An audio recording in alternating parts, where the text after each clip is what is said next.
Just like the street lights lit this town, like a fire in a blaze, gotta burn it down. Can't be afraid to leave this out. We got this far, don't know how. I see danger in your eyes. They know we'll burn down the night. Coming just like the sunrise. You know that we gonna let it away. Tonight, we gonna let it away. Tonight, we gonna let it away. Just like the sunrise, we gonna let it out.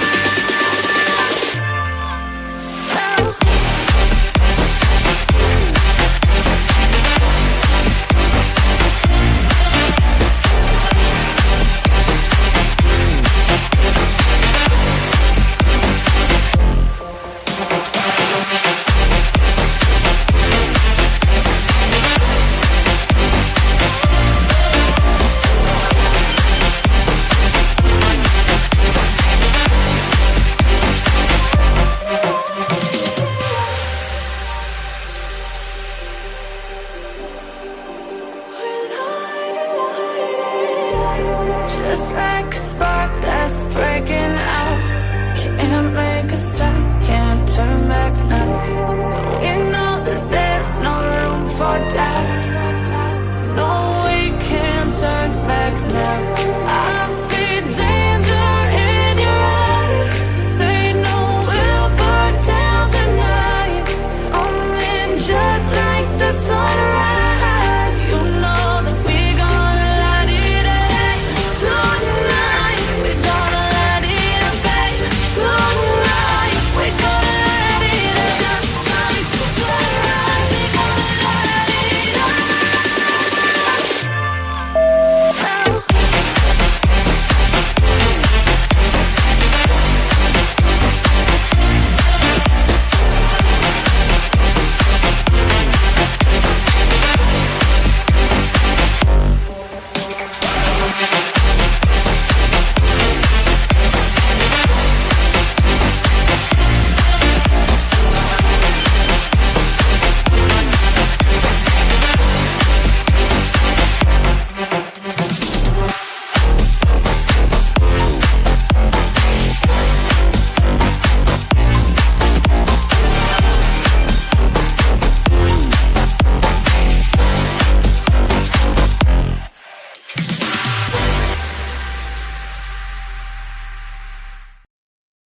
Hello, hello, hello. Welcome in, everybody. Welcome in. It's good to see you guys. Again, if you saw me earlier today, it's good to see you. If you haven't seen me yet today, hello, my name is Tanya or TitaniumBuilt. Thank you for being here today or tonight. I appreciate it. So let's go ahead and we're going to get into some things right away, kind of. So hello to everybody in the chat. I did see that we had a new member. Hey, Ladybug. Music to my ears. Hey, Ash. Hopefully you got some sleep. Thank you, Larry, for becoming a member. I appreciate that very much. Very, very much. Thank you. Welcome on in. Girl, you're always in the shower whenever I start. Ashley's always like, getting in the shower. I do that. So I listen to a lot of lives while I'm in like the shower, and I only chat maybe in one, I think, or two maybe lives. And that's only, I didn't chat for like a month and a half. So I didn't chat and then I just started chatting. But usually I'll be in the shower and I'll use talk to text. So if you ever see me in a chat and I'm like trying to say something and it's all like weird, just remember I'm probably in the shower. I'm probably not looking at the chat afterwards. And then I use talk to text. And thank you, Ladybug, for the $4.99. I appreciate that. And you're welcome. Thank you for reading to us, Tanya. I appreciate that.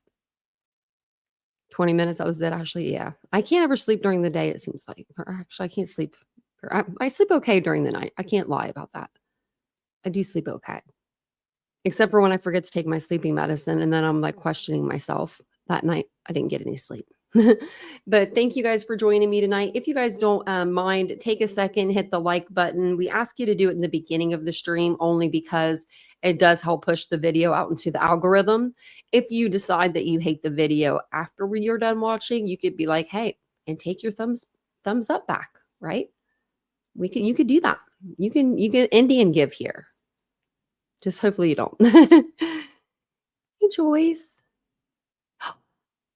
I got good news, cancer-free. That's awesome. That's the best news ever, Joyce. Well, congratulations. That's amazing. That's amazing. Izzy, I was going to listen to it tomorrow because I didn't have a chance to listen to it tonight. Man. Hey, Cassie, that last video, Kohberger, what? Okay, so I'm going to go back. I have the Google Doc that we were using for the Moscow Police Department records that Body Movin' had done. She went ahead and added in, which I didn't see it until tonight, the ISP reports. And if you guys remember, actually, I'll show you because it's just easier to show you. It's saying on here that, what is it saying? It's saying I think I need to like refresh it, but that's okay. Just making sure there's nothing personal on there. I don't have anything personal on there. Okay. So we can go back through these because I was going to go back through all, 556 pages plus whatever the other ones were. And I was going to go and try to get the key points that we've kind of found, that were a little different than what other people have found. And I wanted to go over like everything that was like pretty big that came out all and like a live or a couple lives. I don't know how long it would take, but this is going to make my job so much easier. So thanks to Body Movement and all the people that help her do this. I don't even know if anyone helps her, if she does it all by herself. She probably does, but I'm thankful because it'll help me get through the documents a lot quicker. So if you have any questions over the documents, I could probably find them now, just like we were finding the ones when Moscow came out. It was pretty easy for me to go back through and find them right away. So I did want to show you that. Also, what else did I want to show you? Oh, okay. So before we get started, I wanted to show you this. So last night we went over Brian Kohberger. He had I'm gonna hold on one second. Give me 1 second. Just let me open this door. Let my dog in. I need to be over here. Come on in. Yeah, come on in. She's so silly. Okay. Sorry about that. If it's not one dog, it's the other dog. She was in the other room, so I didn't think she wanted to come in. So, but here she is. She's going to get comfortable.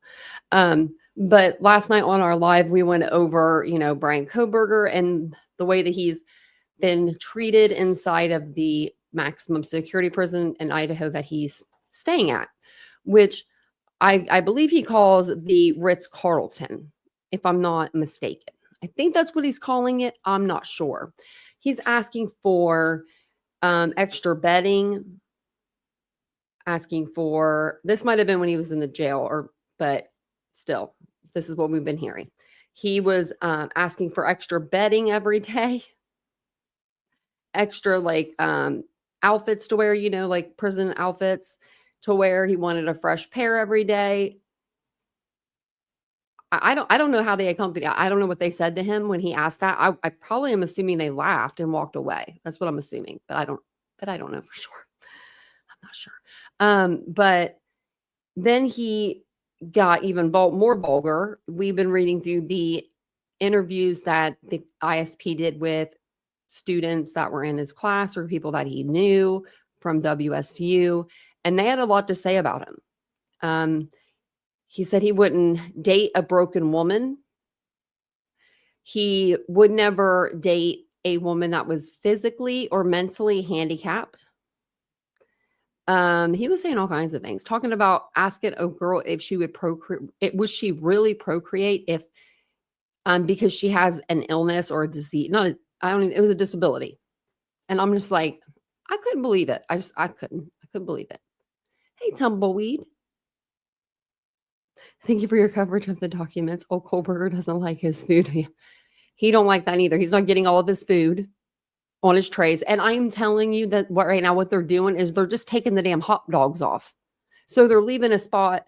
So let's say they're having hot dogs for dinner. I don't really know if they're having hot dogs, but they're not going to give you a bun. You're going to get a piece of bread with it. They probably put 2 pieces of bread and 2 hot dogs on there. And then whatever their sides are, like a piece of like cake, or it's not like real cake. It's not real cake, but it's cake. And then it's their cake. And then maybe like beans or whatever it is, right? So they probably just took the 2 hot dogs off, and he was like, well, I'm only getting 2 pieces of bread and this and that. It said, well, I don't know, slap some peanut butter on them Sammys for him or something. I don't know.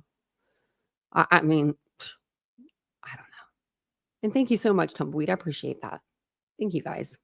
Hey, Marcella. Vegan hot dogs, maybe. I mean, maybe they're catering out to him, maybe they're going to that Thai restaurant that he was going to, Pennsylvania or wherever he was, Indiana at the time. Maybe they're flying the food in for him. I said last night he's probably would love to eat off of his aunt's pans and pots of pans right now, which we haven't heard anything about that in the documents yet. So we didn't even hear anything about that when we went through actually the documents that we did have for like Pennsylvania and stuff. So, or MPD. So let's maybe, I don't know, maybe there'll be more documents. I mean, there will be, but maybe they'll be in the other documents, because we are on page 485 of 556 right now. We are doing good. We're doing great. We went through every single page because we don't want to miss anything. And we actually, I couldn't believe the stuff that we saw. Also, our boy Kohberg's, if you're wondering, he's never made love to a woman, apparently. I guess all the women around him have been too broken. I wonder who he like looks up to as like the perfect woman. Somebody not broken, not physically or mentally impaired, or like, impaired, I guess you'd call it. I mean, I'm off the list right there. So I'm just trying to think of the perfect woman. Would this be like an incel thing? Would that be an incel thing? I don't know. Because I'm gonna have to read up on that a little more. Oh man, food coming in from Peru. Like, well, Peru is the guy's name that was calling to him and then sell over, and he snitched. And I did look that up. So actually, let's just look. We're going to talk about that on a different live. We're going to talk about it real quick on this one. I was going to I want to deep dive into this, but a little bit more. I might make a video, or we might just go over it in a live. But I put in here, what's the biggest rule between inmates in prison? And AI, of course, I used the little Google AI tool here. And it said the biggest informal rule among prison inmates is don't snitch. As in, informing other inmates to guards is considered a severe betrayal that can lead to violence, ostracization, I can't even say that, or even death. Other crucial unspoken rules include minding your own business. He ain't doing that. Staying with your racial gang group. I didn't know about that.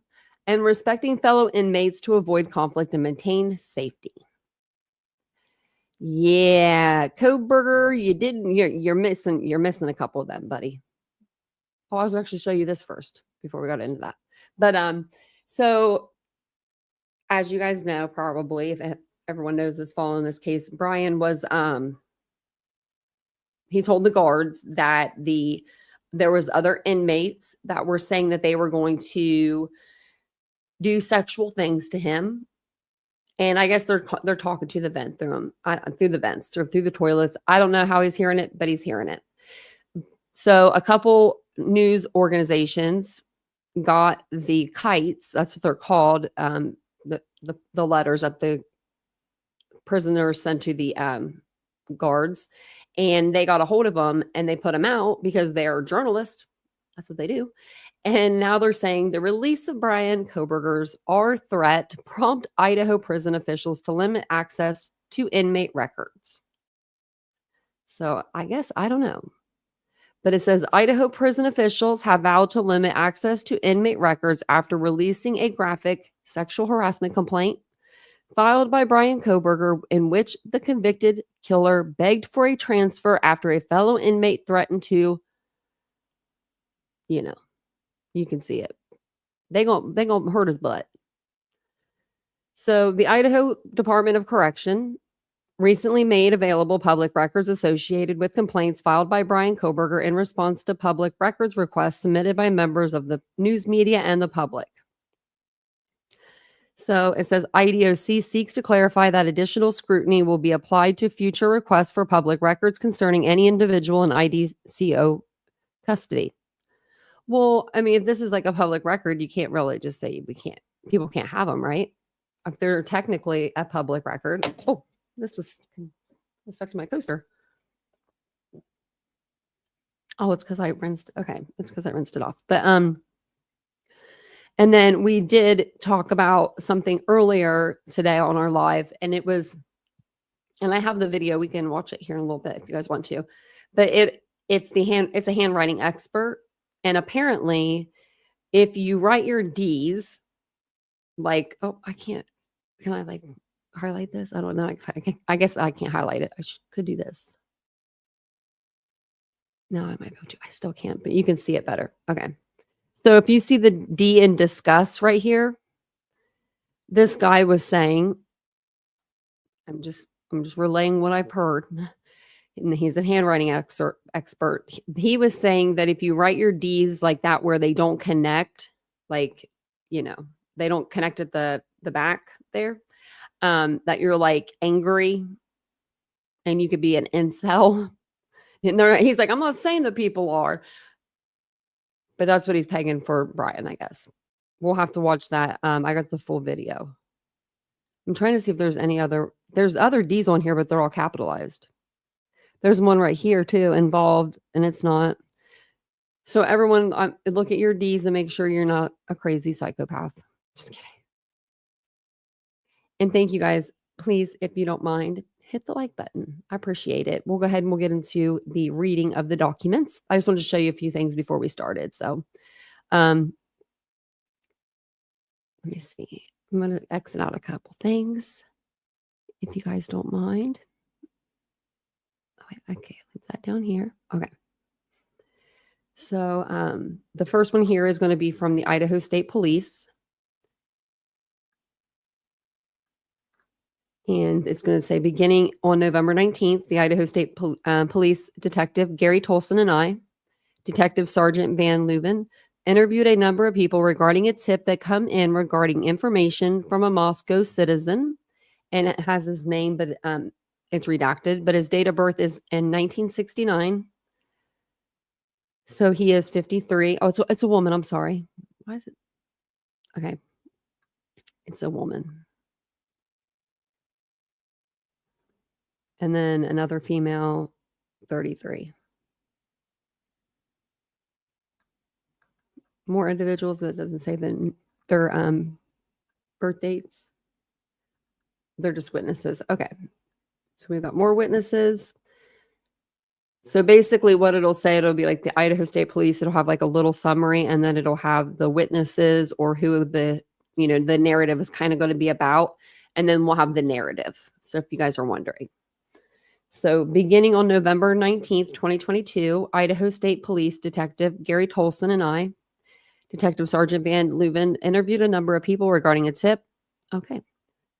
So it says the first person with date of birth in 1989, they, I thought I put this up here, but I guess I didn't. Sorry. Give me 2 seconds, just so I can see the chat. Okay, there you guys are. But this person contacted law enforcement to provide a tip about a woman named, redacted. This person said a man she worked with in Moscow told her about a story he had heard from, redacted, about a man redacted, had met prior to the homicides who might be the murderer.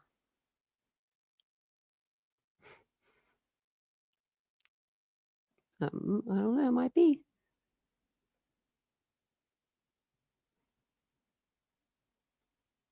Oh, thank you, Ladybug. That's so sweet of you. Thank you. You guys are very kind. Thank you. Hey, Jenna. Hey, Sheree. So it says this person forwarded a picture of a typewritten statement dated November 17th, 2022. They had made regarding her memory of the conversation with the man. So then they scanned the written statement to a disk and they gave it to MPD. So it says the original statement will also be transferred to MPD. Okay. In this statement, she writes about a conversation she had with a stranger between 3 weeks and 2 months ago prior in front of redacted business. She described the man as a big guy, tall and burly with reddish brown hair. She said the man had purchased a soda from a vending machine in front of her business, and that was where the conversation took place.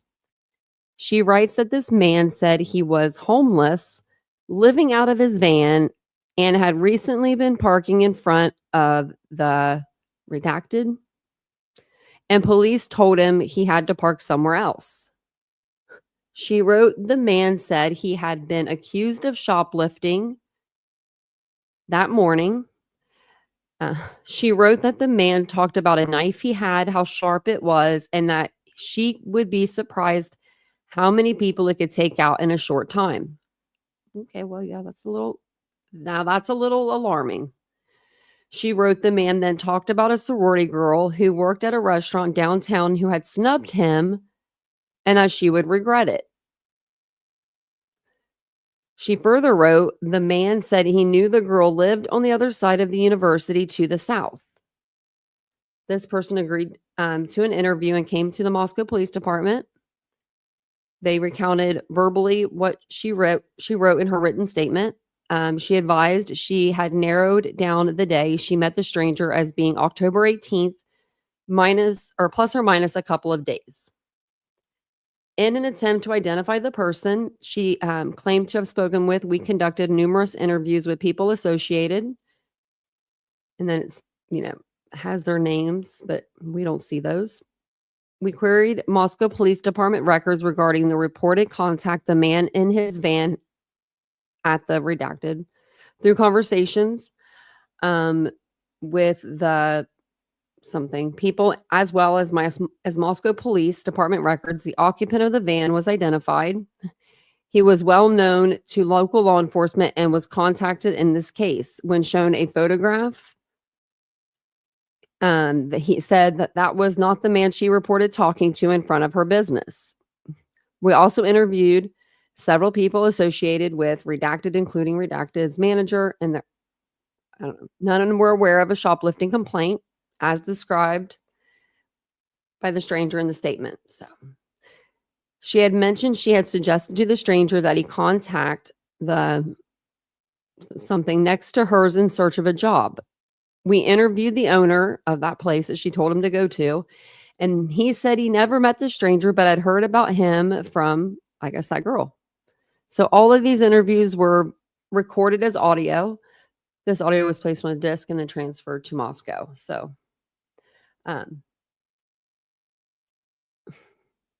she advised there were security cameras showing the front of her business, but they were not working during the time she believed she had talked to the stranger. Didn't I say get your cameras fixed, people? Get your cameras fixed. It's crazy how many people don't have their cameras fixed. Like, how many people were like, oh yeah, they're there, but they're just a deterrent. They're not real, or they're not working that night. They're working every night, but that night, like, I don't know. It would be like frustrating if you were an officer, right? And you were trying to like help. I don't know. This says, ultimately, we were able to obtain copies of video from the Latah County Department of Motor Vehicles, which was located across the street. One of the cameras covered the front, and then it says where this person claimed the contact with the stranger occurred. After reviewing 11 days of daytime footage from this camera, we found no footage that depicts this person having a conversation with a man in front of her, business consistent with their statements. They spent 11 days. Like reviewing 11 days, I'm sorry. But they spent that. I mean, I don't even want to know how many actually days that is. It has to be like more than that because you have to go frame by frame. You have to be looking for stuff. Like, I would be so mad. Even if I spent an hour of my time on that. What'd she say? It said this person continued to contact me and Detective Tolson on numerous occasions, both via text as well as voicemail, advising us of additional information she had recalled. I have placed the text I received on a disk. This person seems like I don't know.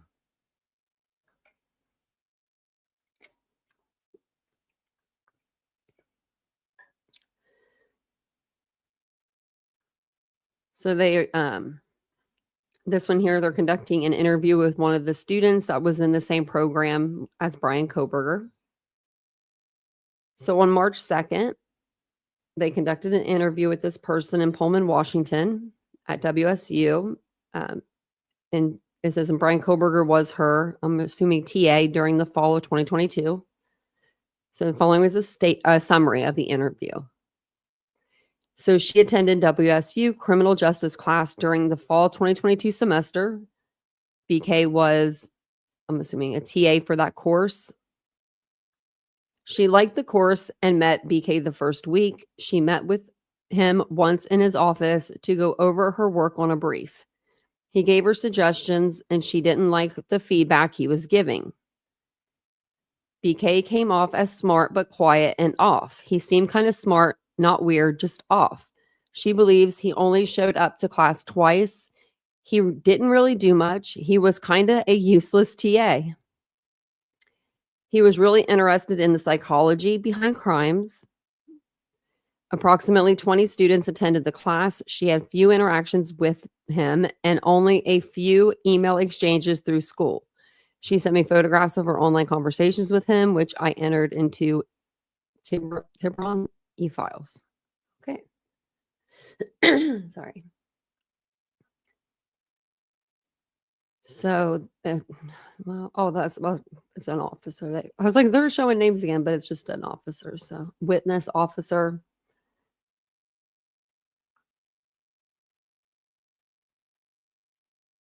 Okay. So, two of the detectives interviewed Latah County Sheriff's Chief Deputy Timothy Best regarding information he had received related to the homicides. Best advised he had received information from, and it's all redacted, and it says related that he had received a call from, it's all redacted, and they said sounded drunk. This person lived in Moscow. This address is approximately 350 feet from the house where the homicides occurred. He advised his uncle used to work for the ATF and that he had his uncle's ATF hat and jacket.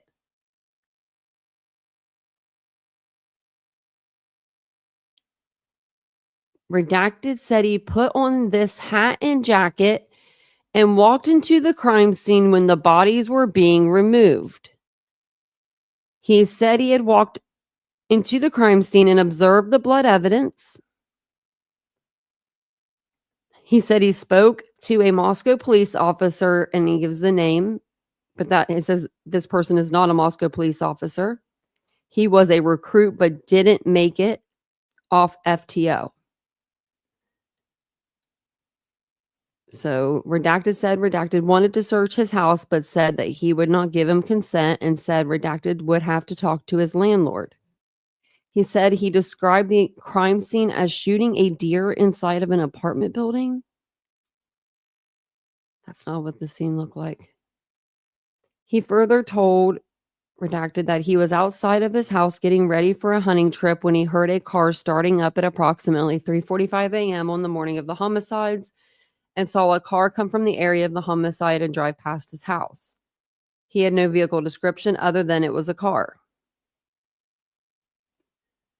Okay, he said that all the victims were double tapped in the house. What the fuck's that mean? He made no mention of anyone being stabbed. He described a blood trail in the house that led towards the bathroom, but that he didn't make it. Oh my God. Who is this person? He said he went hunting that day near Deary with a man named, and he gives his name. And they said there were reporters near his house setting up to shoot video, and that one of the reporters had backed into his vehicle. Don't remember that. This interview was audio recorded. That's a good thing. Okay. Wow. These officers, I'm sure, have heard it all. So this is from date 11/29. It looks like 2022. And it's an interview.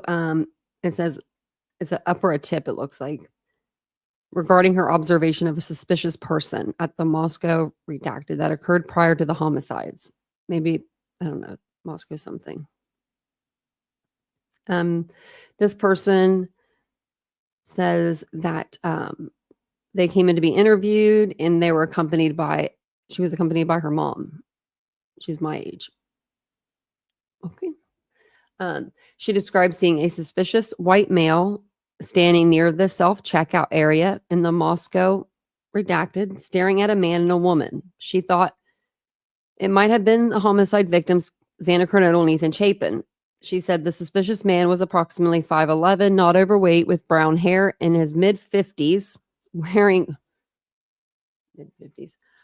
clean clothes with no coat. She said he maybe had facial hair and maybe had glasses. She said he was creepily staring at them. She described the man's appearance as being outdated. She said she thought this may have occurred between the end of October to the weekend the homicides occurred. Okay. She said she thought she may have seen the same man within the next couple of days driving a white pickup near the dollar store. Well, okay. Her level of confidence that it was the same man was approximately 60%. This is not a very good interview, is it? Interview is audio recorded, though. Why did they audio record all the interviews that we don't really, I mean, I care to listen to them all, but, you know, it's crazy.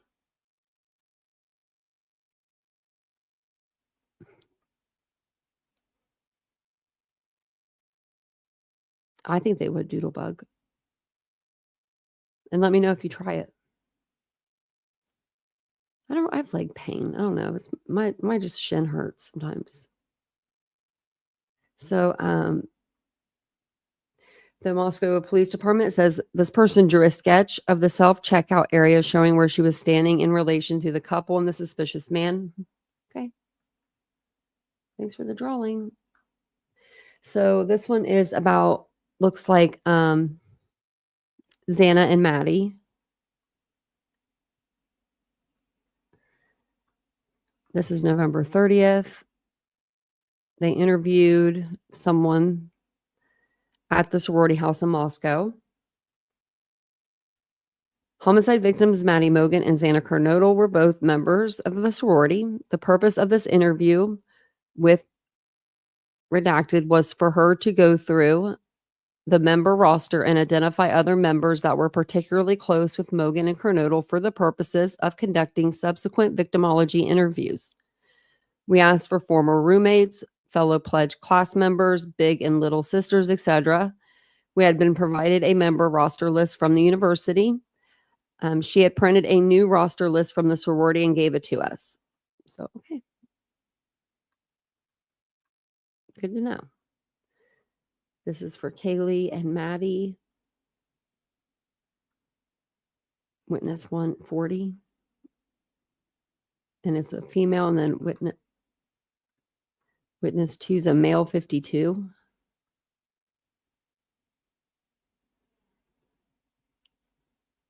Okay. So they interviewed this person regarding her concern that and it's redacted, at the apartment complex where she lived could be responsible for the homicides.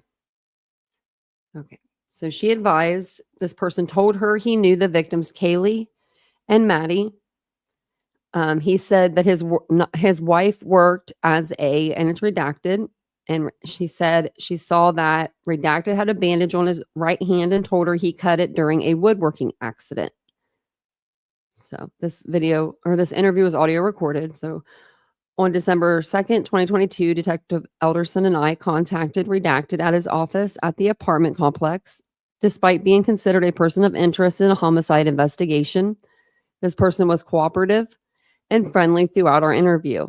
He told us he had an incident with a table saw on November 9th or November 16th and had been treated.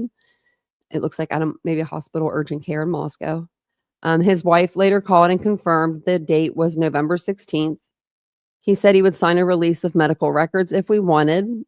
He confirmed that his wife was at one of the sororities on campus. He said he had heard of Xana Kernodle and Maddie Mogan, but had not met them. For alibi purposes, he said at the time of the homicides, he was asleep at his house, and he gives the location. He showed me pictures on his phone of security footage on the night of the homicide, showing his vehicle parked in the driveway of his house from 12:11 a.m. to 6:53 a.m. on November 13th. And they took a photograph, of his phone showing this image. He asked to see the wound. He showed me his left index finger. The wound was consistent with an injury from a table saw, as there was evidence of the kerf of the blade removing flesh from his finger. Oh. Ooh. I asked for a DNA. He asked for a DNA sample. He consented. Okay.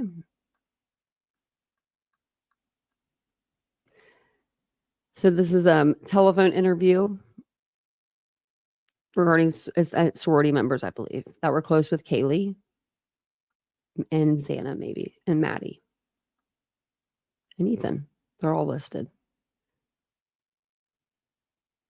So they interviewed this person via telephone regarding who were close with the victim, Kaylee Gonzalez. So they subsequently interviewed somebody with the date of birth ending in 2002 and date of birth ending in 2001 for victimology purposes. Okay. Homicide victim Kaylee J. Gonzalez was a member of the sorority. The purpose of this interview with Redacted was for her to go through the member roster and identify members that were particularly close with Gonzalez for the purposes of conducting subsequent victimology interviews.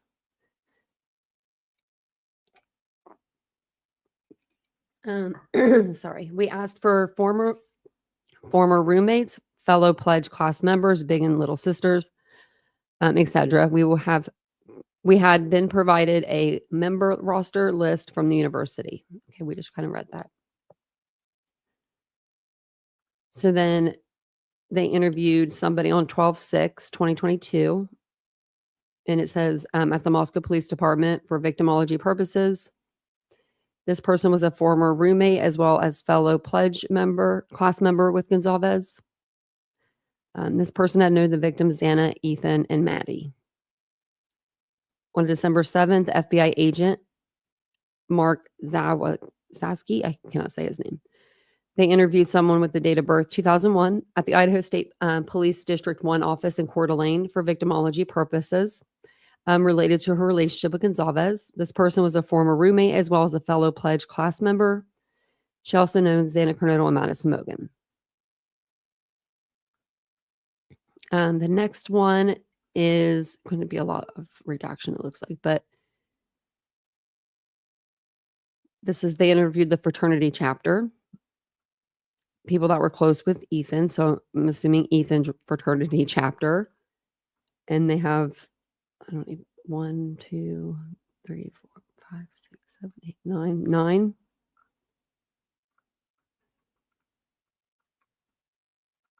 We'll see. There's maybe 10. So these people, they're, fraternity members who were close with Ethan. Homicide victim Ethan Chapin was a member of the fraternity. The purpose of this interview with This person, I don't know, was for him to go through the member roster and identify members that were particularly close with Chapin for the purposes of conducting subsequent victimology interviews. So same thing. So then they redacted everything out, but they interviewed, what was it, 10 people? 1, 2, 3, 4, 5, 6, 7, 8, 9. I'm reading 9. I don't know where they're getting the 10th. Did I count that one?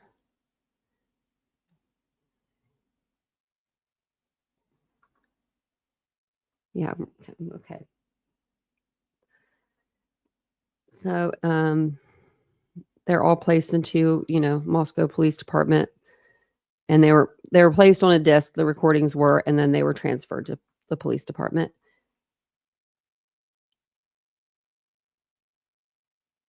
And then somebody gave him an odd letter that had been sent to the fraternity house, it looks like, from Winchester, Idaho. And it says, I will transfer the letter to Moscow Police Department. So this is an interview that they did. And it says, looks like it's something with Maddie.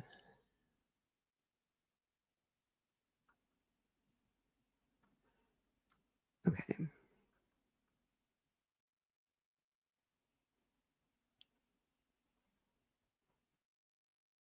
So it's saying was known to them as Maddie's ex-boyfriend. So it says, as an ex-boyfriend of one of the victims, redacted was considered a person of interest in the investigation. So they called and asked him to come into the office for an interview. He agreed and he came directly. And this audio was recorded. And it says, during the course of our interview, he was completely cooperative and friendly throughout. The interview was audio recorded. They agreed to provide a DNA sample, which I took using buccal swab. He also consented to have his phone downloaded for us to review its contents. This was done during the course of the interview. So this person signed a consent form for his phone to be searched. I later transferred the buccal swabs as well as the phone download to the Moscow Police Department. I scanned the consent form and will place the scan on a disk. Okay. And they'll transfer all that. So he examined this person's arms and hands and did not observe any marks or cuts. They took photographs and placed them on a disk. So he said at the time of the homicides occurred, he was sleeping at his residence located in Coeur d'Alene, Idaho. He said he had a roommate and he names him. He gives his telephone number. He said he did not remember whether his roommate was at the apartment that night. He said he had worked on November 12th in Coeur d'Alene. He said he went to lunch with his family and roommate in Coeur d'Alene the next day. He said he was the first person to tell him about the homicides. He was unclear what had happened at first because some people were saying they had overdosed and others were saying they had been stabbed. He texted with his friend who had known, this is redacted, and Kaylee Gonzalez asking about what happened. So he said, redacted said it happened and it was all real. This person said it felt surreal. He said he had no idea, no clue who would have committed the homicides. This person gave biographical information and victimology information. So, okay.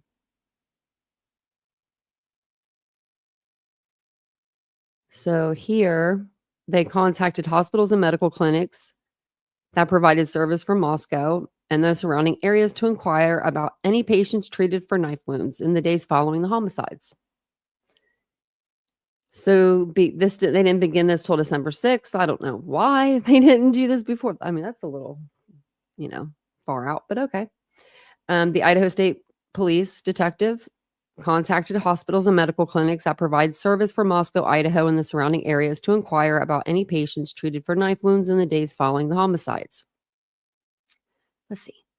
So these hospitals said no treatment consistent with knife wounds. So no providers in Lewiston, Clarkston, Washington, St. Joseph, Tri-State, Clearwater Medical Clinic, and Valley Medical Clinic.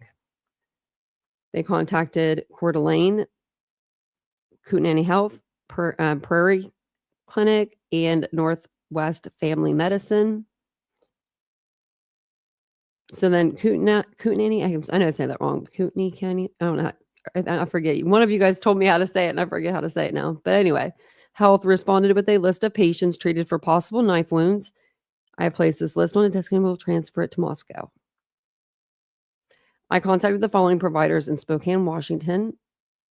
I can't even say that one. Deaconess Hospital, Holy Family, Providence Urgent Care. All reported no treatment consistent with a knife wound. And then following providers in Pullman, Washington, Ready Care, Paulus Medical, Pullman Regional Hospital, and Chas Health all reported no treatment consistent with knife wounds.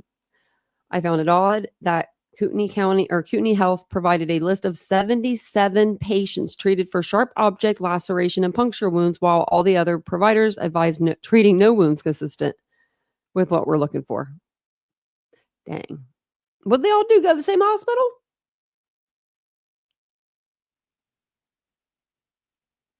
I don't know which one he works for, actually. I know they live in Coeur d'Alene, but I don't know. I'm not sure which one he works for. He may actually work online. Oh, okay. Thanks, Ladybug. I just realized I need a nail file there. So, okay. Let's go down.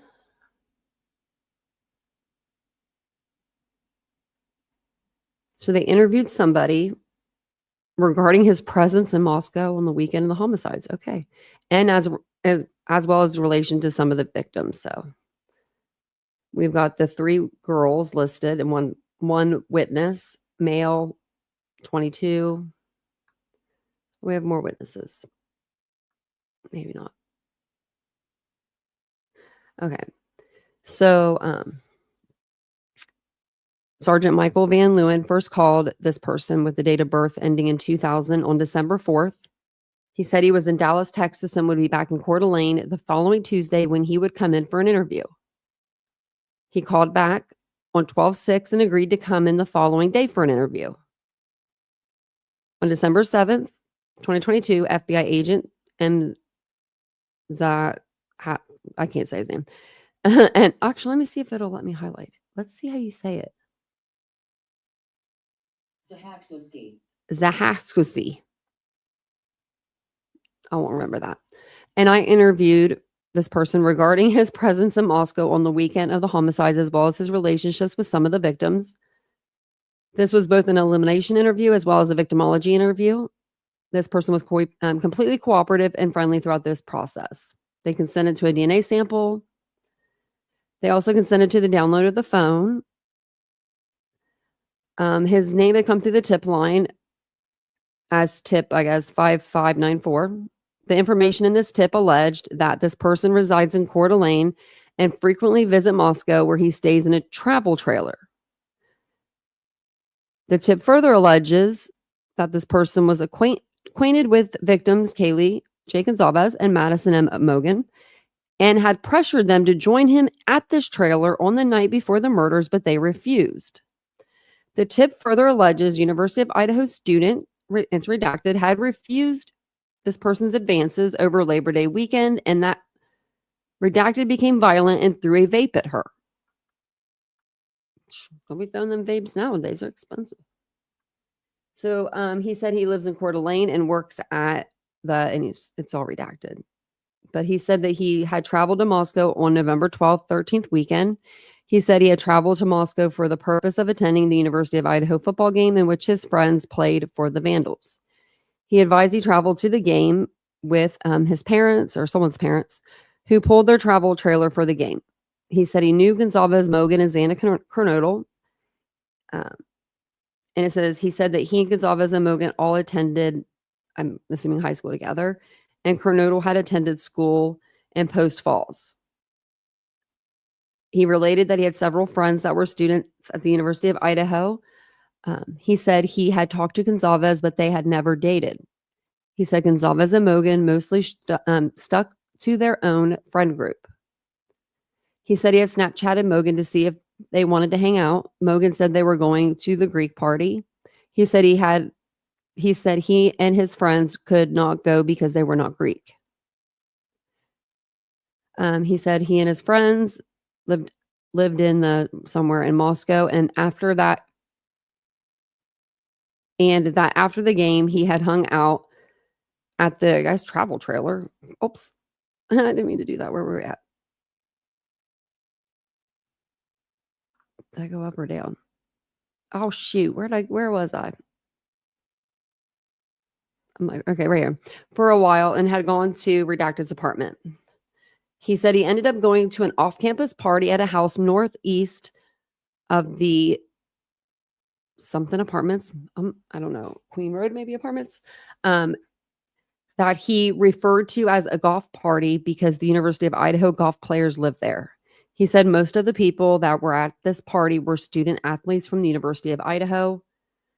He said immediately after the game, they had hung out at Redacted's parents' trailer. After that, at approximately 8 or 9 p.m., they left to go to the golf house party. He said he estimated 50 to 100 people were present for that party. Them golfers know how to party, I guess, huh? He stayed at the party for approximately 4 hours and then went back to the apartment between 1 and 2 a.m. He said he had a friend who was a female, and he names her, who had an apartment near Redacted. He said he and some other friends went to this other person's apartment and hung out there. They said they ended up sleeping at this person's place all night, or that night. He said a couple of other girls had shown up at the apartment that night, but did not know any of their names. He said he never went to the house where the homicides occurred and had no additional contact with the girls that night. He said he tried calling Mogan the next day.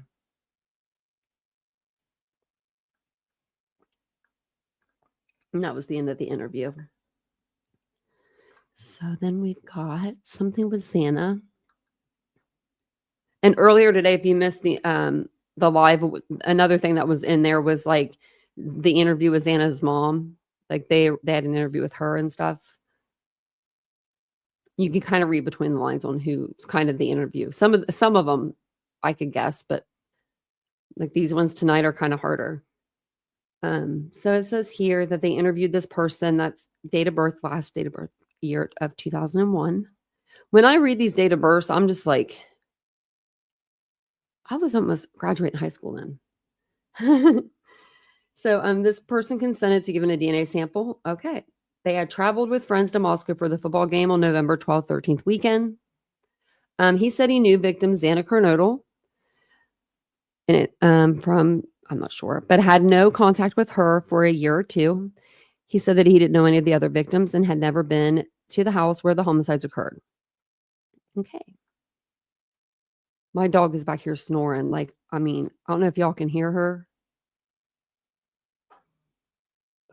Her eyes are rolling in the back of her head.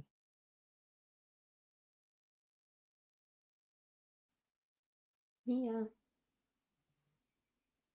Oh, she moved her paw. Hey there. Okay, I'm going to go back to reading, Mia. She just looks funny when her eyes are rolled in the back of her head. She sleeps good. A dog, I mean, she snores louder than any person I've ever been around. Like, hey, Cirrus. Hey, Lori. Really? Well, I bet you she knew how to party. I don't know if the girls were as good as the guys. I remember I haven't been to very many like fraternity parties. I only remember of one that I can remember. One. Yeah. And it was something else. I was like, this isn't for me. So they interviewed at the Idaho State Police District 1 office here. And this person had been a friend of Xana Kernodle. Hey, Creme Kitty. Hey, Dion. Welcome in, everyone. Yeah, dog REM. For sure. For sure. She has her mouth open now. Every time. She's just, I'm her person. So if she's close to me, like she sleeps so good. Like I love that for her. She usually has to be touching me. So this person's 20 years old. There's two people. So there's a female and then the male is 21. And like I said, they had been a friend of Xana's. It says this person described his relationship with Kernodle as being in his friend group and not one that was romantic. He said the last time he saw Kernodle was at a Halloween party hosted by the fraternity at the house down the hill from the fraternity known as Fratlantis. Oh my gosh. He said he had not had any contact with Kernodle since that party. He met Ethan Chapin at that party. He said Ethan seemed like a very friendly guy. He said he didn't know Kaylee or Maddie, but thought he may have met Mogan at that party. This person gave additional victimology related information about Kernodle, and the interview was recorded. I don't know why they don't put the extra stuff. This is like the additional victimology stuff. It's not like anything bad. It just like it's actually sweet what they put, because they put like what they think about the person. We were reading them earlier today.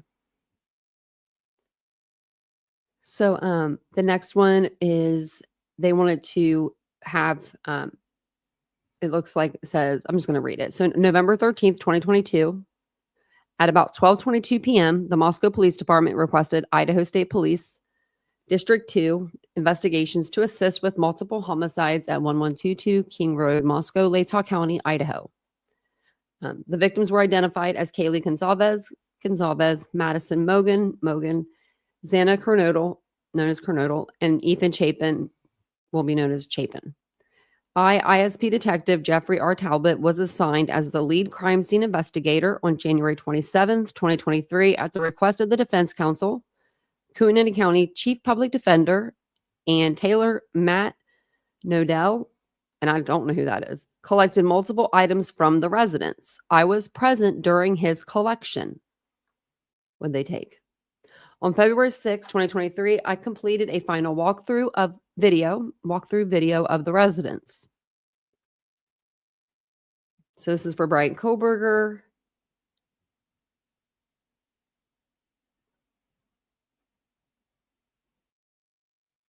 Okay. It says Nodell collected multiple items from the residence. Items Nodell collected included clothing from the laundry room.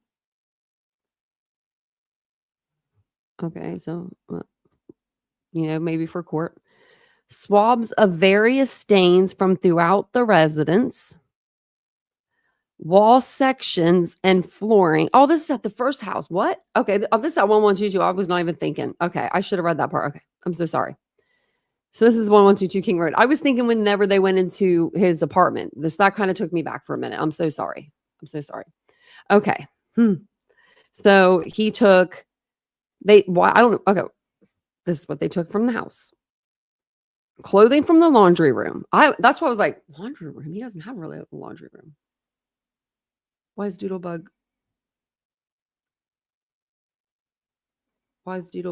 giving me all the signs to stop? Right, Carl? So yeah, I was thinking, because I'm reading these with y'all. Like I told you, I was waiting with y'all.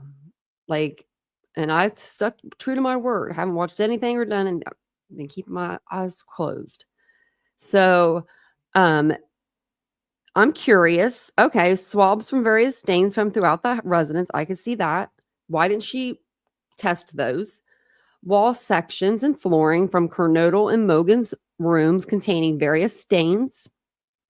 And then I photographed the items he collected. Okay. Nodell completed his processing at 4:45. Oh, they just released Bodycam? I thought they weren't going to release any more videos. Who released it? I could probably look it up.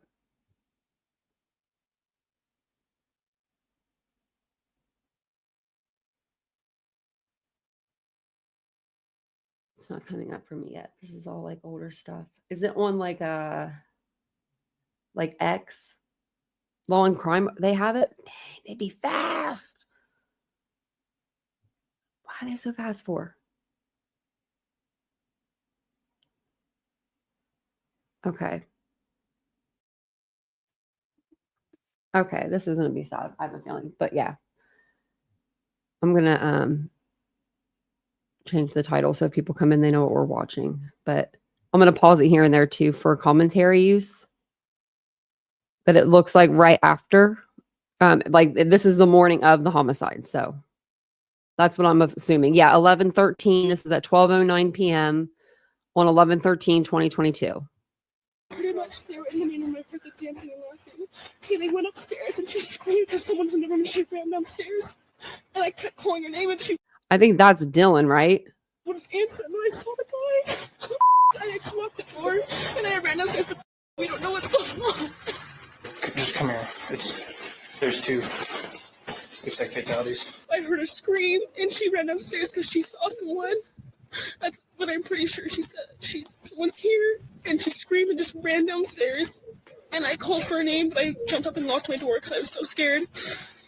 And then I heard someone in the bathroom, and I heard her crying, and I heard some guy say that you're gonna be okay, I'm gonna help you. And I kept calling her name, but she wasn't answering. And then I opened the door for a second, and I saw this guy, and he was not insanely tall, but he was wearing all black and like this mask, which is covering his forehead and his mouth. Well, get into town. We've got a quadruple homicide.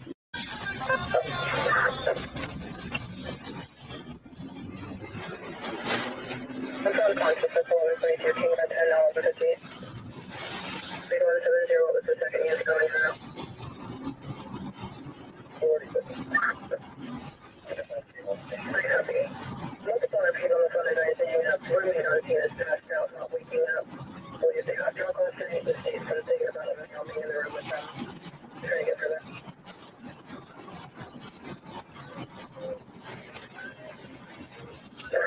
Come on, because I want to be around.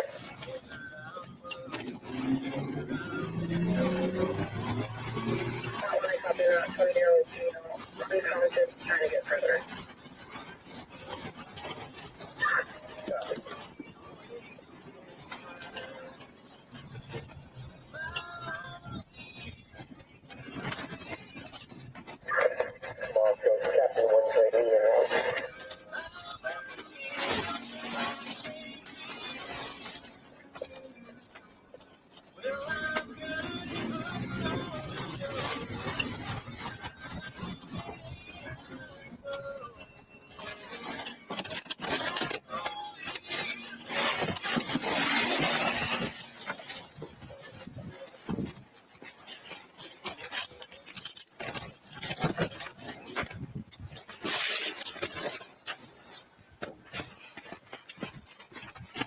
Where's she at?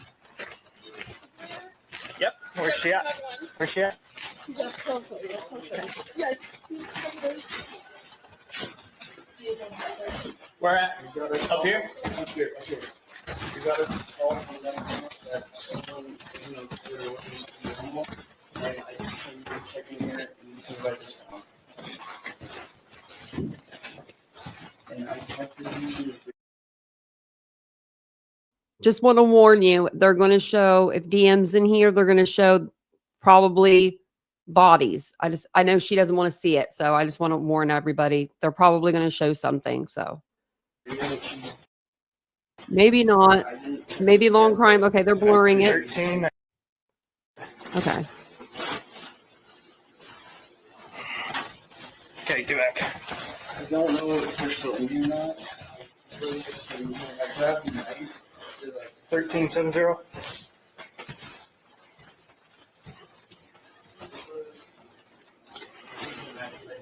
Okay, stay back there, please.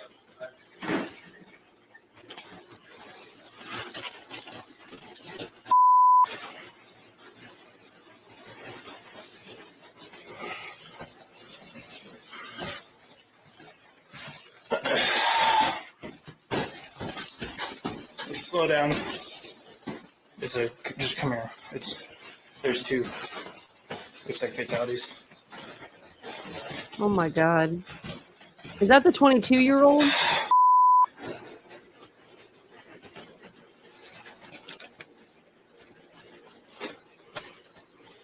Dude.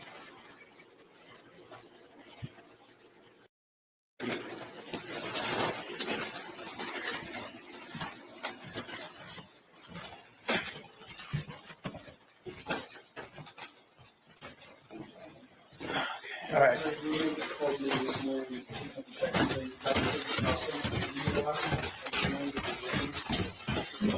You get an idea how big the place is.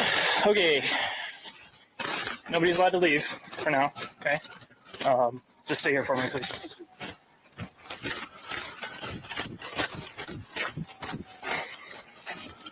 The bodies are hidden.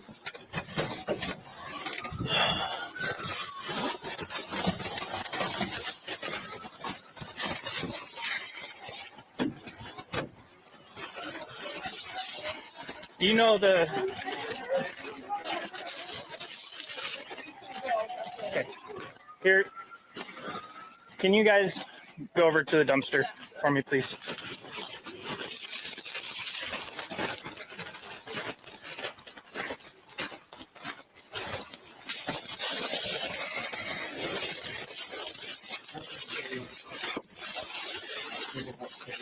Okay, let's clear it. Thanks for.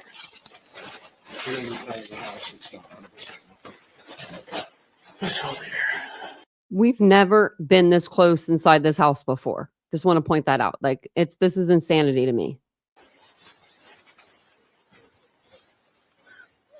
Okay. I'll just start down here. Let me drop their Police link. department.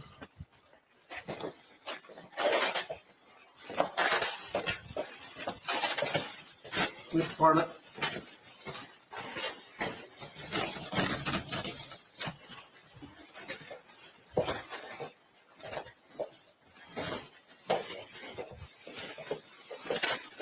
They're blocking out all the bedrooms. Moscow Police Department, if you're in here, announce yourself.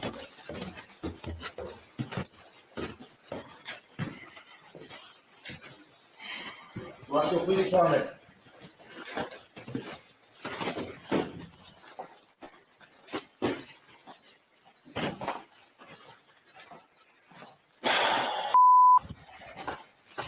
Clear here. Going up. I don't mean to interrupt it, but now we know it was the cops that put the chairs there in the back door. It wasn't anyone that lived there because the chairs weren't there. And the door was open. I don't know if you guys noticed that. I can go back if you guys just like so you can see that part.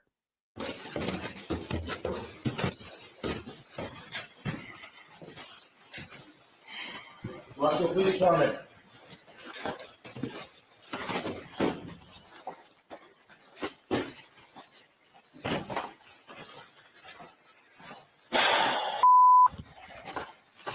Clear To here. the door. Going up.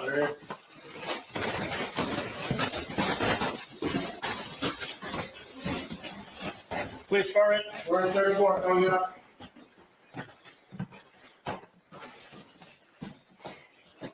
We got another. Moscow Police Department. Dude.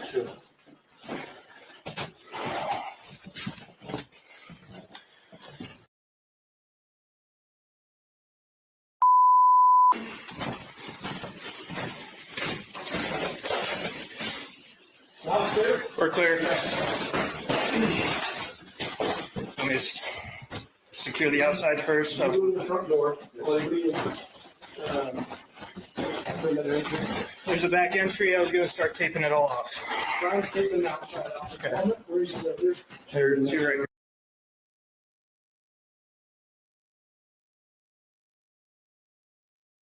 They're just muted.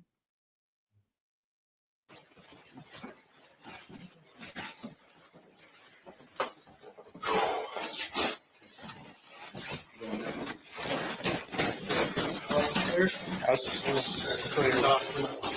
I already got it. I got in there. Shut it down in there.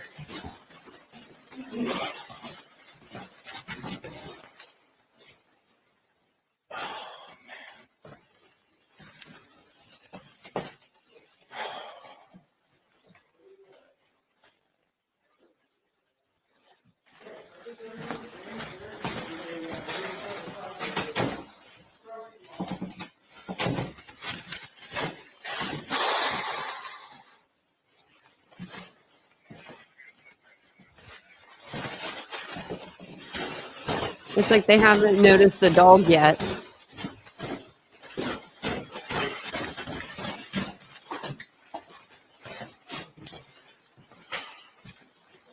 No, the layout's the exact same. Check with the prints.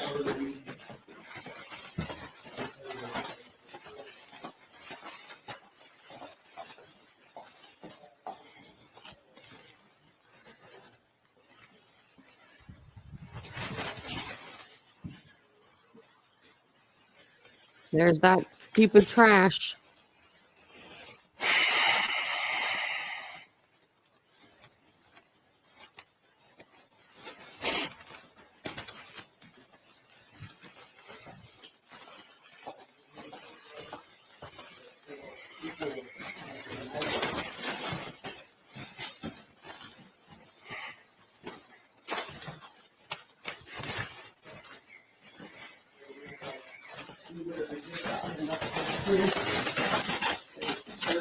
There's nothing else out there. Do you want me to go back there and start IDing people?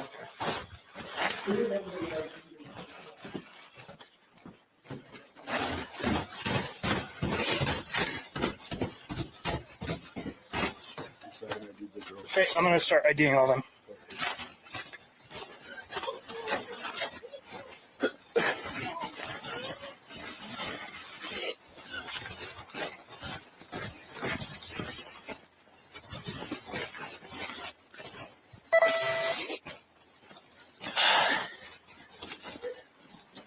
It's a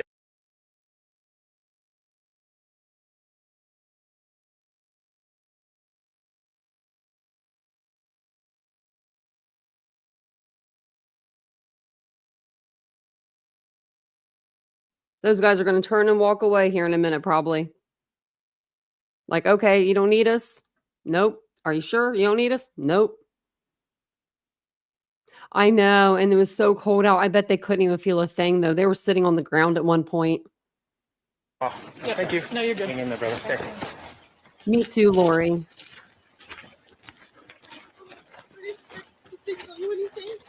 Like, Dylan doesn't even have shoes on.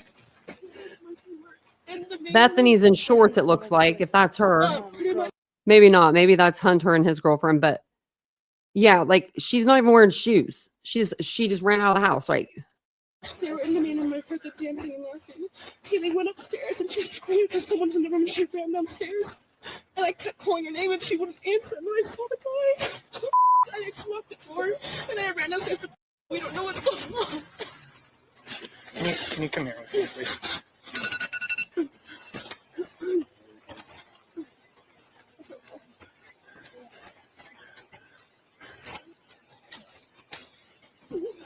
That might be Bethany right there in the blue shorts. Break Fire 3170. Could you guys grab some blankets for all these Oh, people out here? Oh, okay. Nope. Just come over here with me, please. Okay. Just give me 1 second, please. I'm going to get your name and information. Just 1 second. We'll get you a blanket and stuff, all right?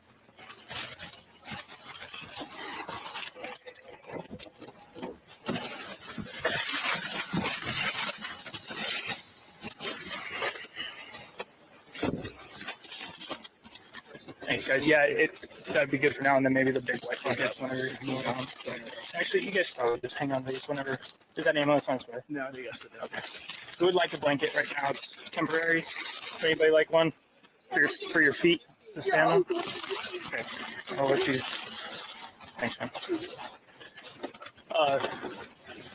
Yeah, thanks. Yeah, if that ambulance shows up, that'd be great to grab some blankets.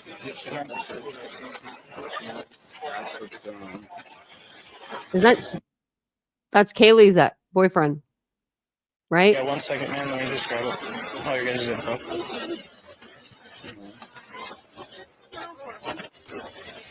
That has to be Jack because he's the one that went over there and asked him what was going on.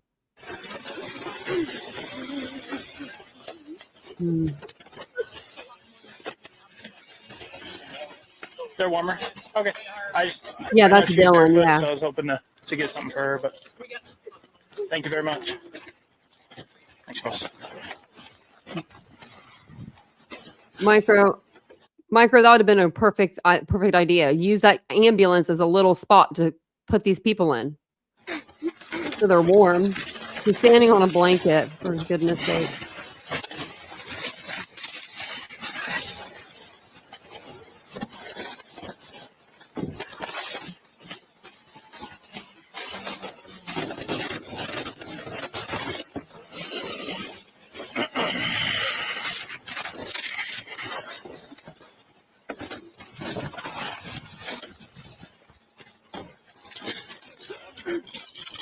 There's all the white blankets.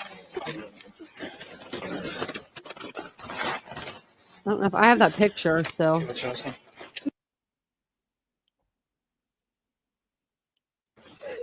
And your first and your middle name. That's a good phone number to check.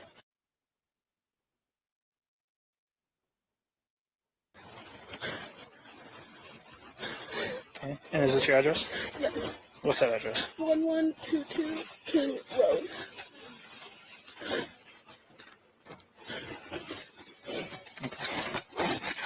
Is your driver's license right? Yes. Okay. How much have you seen in that? No, I don't really know. I just saw my friend when I called because we were so scared. We're like, can you please come help us? And that's all I saw. Told us not to go in. That man right there. That I'll show you around. They did go in there. Yeah, and that's when he told us he needed to call the cops. Okay. Do you mind just waiting over there for me, please? Okay. Now I overheard you talking about last night. Yeah. Okay. You don't have to, the more we know right now, the better. We can start this process. Yeah. Somebody will probably be revisiting this interview with you very soon. Again, okay? So you're probably going to have to retell the story quite a bit. That's fine. All right. What do you remember seeing? What started? I remember I was in my room and I was trying to go to bed and I heard Kaylee, who ex-girlfriend, who has a dog in her. Real fast. Which one is your room? Kaylee. Which one is your room? Oh. What room are you in?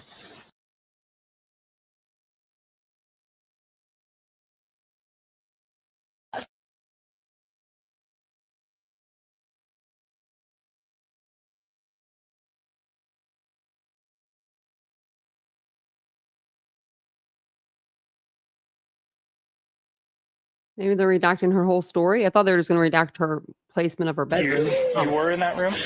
My room, not Hannah's room. My room. And your room is this one right here? Next to the stairs. That one is in this room. Second floor room. Second floor. Okay. All I heard was I heard go upstairs. Like, okay, I'm gonna go to sleep now because she's going upstairs. And you heard who go upstairs? Kaylee and the dog Murphy. And upstairs to the very top? Yeah, that's where her room is.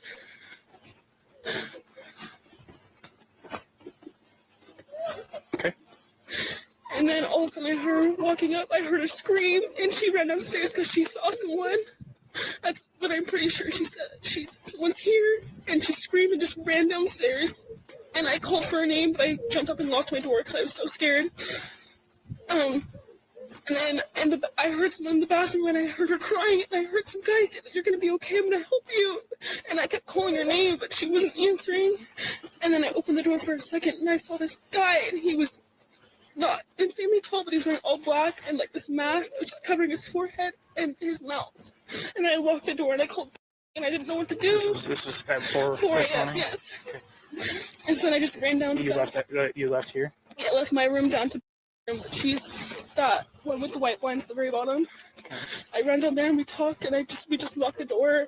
We didn't think anything of it. We're like, nothing happens in Moscow, so we just like tried to go to bed. And then we woke up, and it was weird because none of our roommates were up, and we called all of them. They were not waking up, and so me and like, this is weird. So I called and come over, and then that's when all this happened. Who all lives here with you? Me. That blonde right there. Okay. Who's Santa? Santa is the girl in there. Is the girl that lives this one? Yeah. Okay. How do you spell her name? Xana. Do you know if she has a middle name? Alexis, I think. Do you know what her last name is? Prenodal, K, I don't know how to spell it really, K, you know? R-N-O-D-L. K-A-E-R. K-E-R. K-E-R. N-O. N-O. D-L-E. Okay. X-A-N-A. This is heartbreaking. X-A-N-A. Okay. Ethan, who's in there, he doesn't actually live here, but he's here like almost all the time. There's a male that lives here, and He doesn't actually live here. He's in the room with Xana, I believe. he's in there right now. But he doesn't live here, but he's here a lot. And then there's Maddie, Mogan, and Kaylee up top. I don't know where they're at though. Maddie. Mogan. Maddie Mogan and Maddie Kaylee, Mogan. Yeah. And who? Kaylee Goncalves. She's the girl that I was talking about, Kaylee, who I just heard her go upstairs and run back downstairs. Okay. And the guy that lives here, his name was what? He's usually here. Ethan. Ethan. And you knew he was here this morning? No, I didn't know. I had no idea he was here. Okay.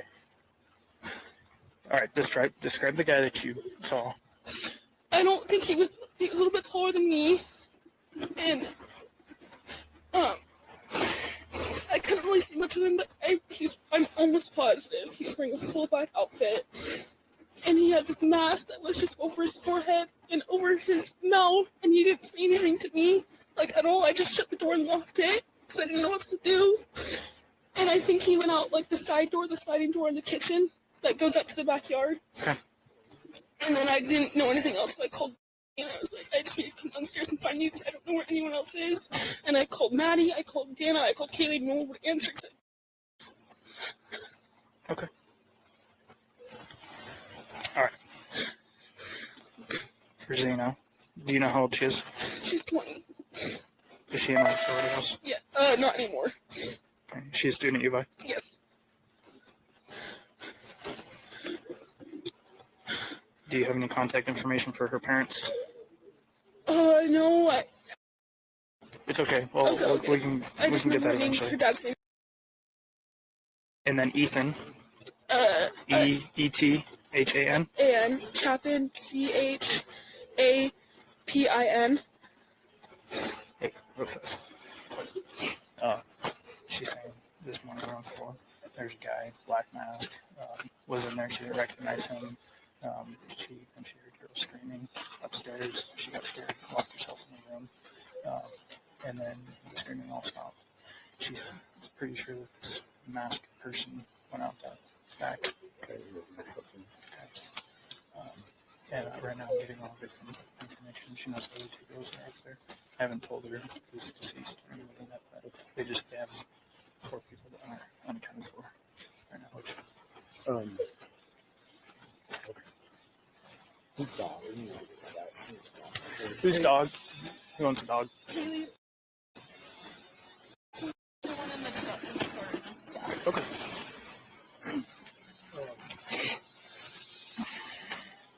Tyson's on his way, and you're personally Okay. getting. Since she knows a bunch of the people who are all living here, I'm getting all their names, and then I'll finish collecting all their information. Okay. How old is Ethan? I apologize. There's a door downstairs next to the bathroom that's got a padlock on or a lock on it. You guys. We don't know. Okay. Who has access to that room? Okay. Yeah. So it's not something you guys normally. No, we have no idea what it is. Thank you guys. So Ethan, how old is Ethan? I believe he just turned 20.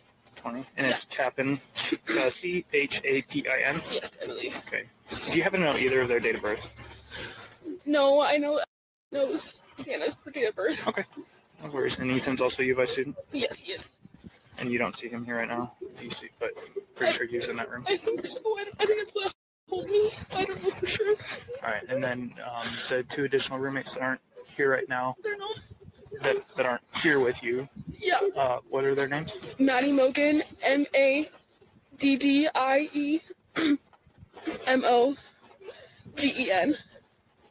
And then Kaylee, K-A-Y-L-E-E. Goncalves, G-O-N-C-L-A-V-E-S. I think that's how you spell it. How old is Maddie? 21. Or 21 or 22. I can't remember. They're both over 21, but I don't know exactly. I think so. How old is Kaylee? Over 21. I believe she's 21 or 22. Sorry, I don't really remember. It's okay. You're doing great. Okay. I'm asking a lot of you. That's sad. So I appreciate you. You're doing very well. Do you know if the other two girls are upstairs or not? Right now, what we got to do is we got to process this whole thing. That makes sense. I don't know what I'd be permitted to. That's fine. Right That's now, totally okay. fine. I understand. Okay, let's go back. I just want to make sure we're getting everything. So you're sure at about 4 this morning? Yes, it was 4:10. You first noticed a guy. Well, I first noticed Kaylee go upstairs and scream and run downstairs. So 4 this morning, went upstairs Yeah. to the way top. Yes, to her room with Murphy the dog. Okay, And and then then you heard Kaylee scream. I heard her scream and run as fast as she could downstairs, and she said someone's here. She ran downstairs. Yes, I can hear. You can hear everything. Pretty much. I heard her run downstairs really fast. And then I heard Murphy barking a lot. Okay. And then I heard her go into I think it was the bathroom, and I remember her sobbing, and I just remember hearing this guy's voice, and I didn't recognize saying, "You're gonna be okay, I'm gonna help you," but it wasn't like, I don't know how to explain it. Like, it wasn't in like a nice way, it was like a weird way, like a weird tone. You're gonna be okay. I'm gonna help you. Yeah. And you didn't hear anything from Kaylee anymore at that No, point? after that I didn't hear anything. So then I kept calling for her name. I called on my phone, I called Xana, Maddie, and Kaylee, none of them answered. So then I opened up the door to look, and that's when I saw the guy pass by. He looked at me, but he didn't come towards me or say anything, which was really confusing to me. I don't understand that. And I'm pretty sure he went out the side door. And then I called and said she thought maybe there was a fire or like a firework. We didn't know. She heard this loud noise and there was a light, I guess. Did you hear like a pop, like a bang? I don't know. Did you hear it bang? It's what she heard. Okay. That's what she heard. Okay, never mind. You sit there. I didn't hear that.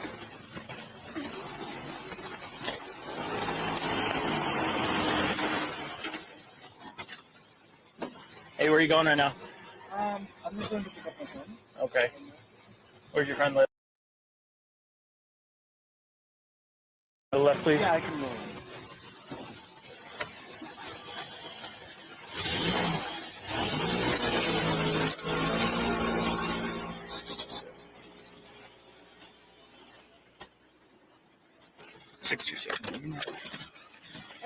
Okay. I don't think I ever heard a bang. I didn't think anything about fire or firework. Or until gunshot I told her. or I don't anything? think I heard anything of that, but I also was kind of in and out of it because I was so scared and I was really tired.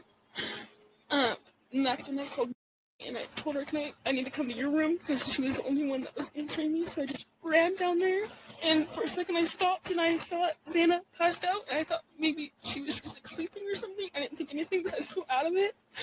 And I went into the room and we just fell asleep. And then we woke up this morning and no one was waking up at all. Like no one was answering, which was really weird because all of us wake up around like 9 or 10. And then I called to come check, and he came here first. And I told him what happened, and then he looked in the room and he said, "You need to get out and call the cops."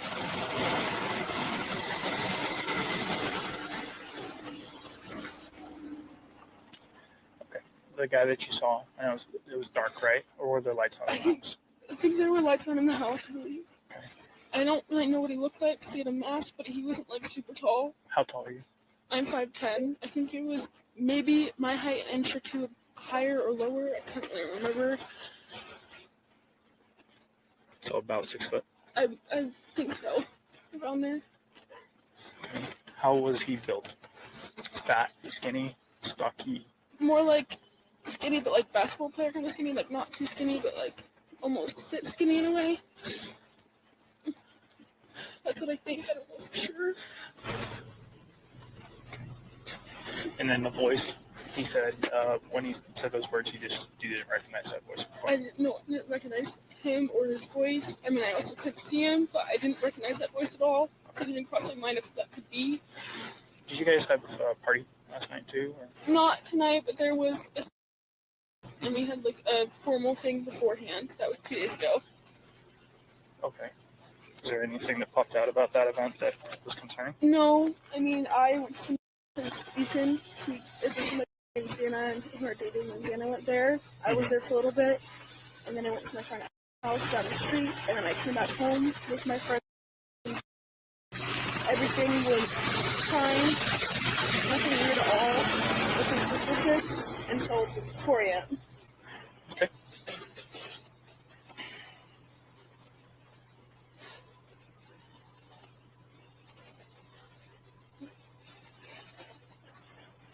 All right.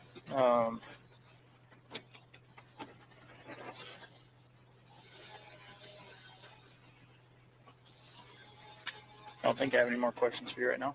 Okay, if you do decide. Somebody else will. Okay, sounds good. So let's grab that. Let's go back over there. Okay. He's like, what do I do now?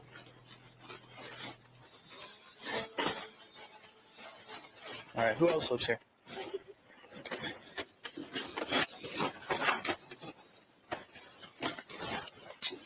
Can I get your last name, please? Where are you going? Okay. Hey. I think that Jack is realizing, I think he's done realized that like something is going on. And you know, that fight or flight, freeze or fawn situation. I think that's why he tried to leave twice. Like, I think he kind of knew when he first came up, like, okay, this is bad. And then that's why he was like, okay, I'm just going to go home or something like that. And the cop was like, no, just go over there. And now you see him like trying to go down in between these houses. It's not funny. I'm just laughing at it, like, you know, just the fact that he's, you know, doing this. But I think that's like, he's one of those, maybe one of those people he just does not want to hear what he's about to hear. If that makes sense. It's his brother's walking out this way. Okay. Do you mind hanging out here, please? Oh, I think you may be waiting on somebody. He may have called Maisie. I'm not sure who called Maisie over. And Hunter. I forget exactly how that went.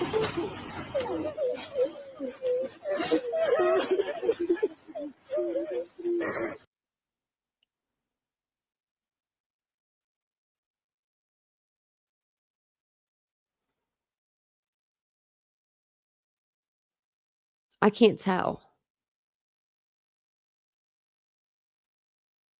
Because, like, I don't know how tall Jack is. Right? Right, son? Like, it's so crazy. You said. Okay. Thanks, Can you spell that Envision. for me? I think Shelly. Do you have a middle name? No, he's not. What's your date of birth? What's a good phone number to reach you at?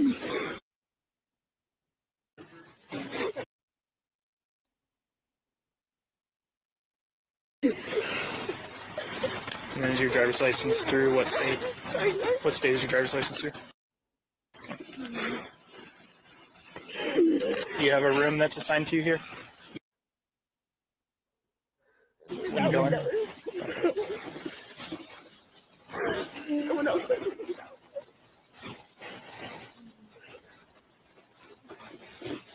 Were you here last night?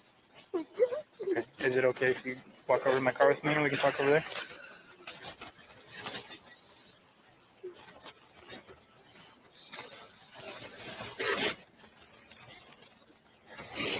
Okay. I think at this point, a lot of the kids, if they know that, if they think that something happened, right, like the night before, they're not thinking murder, I don't think right now.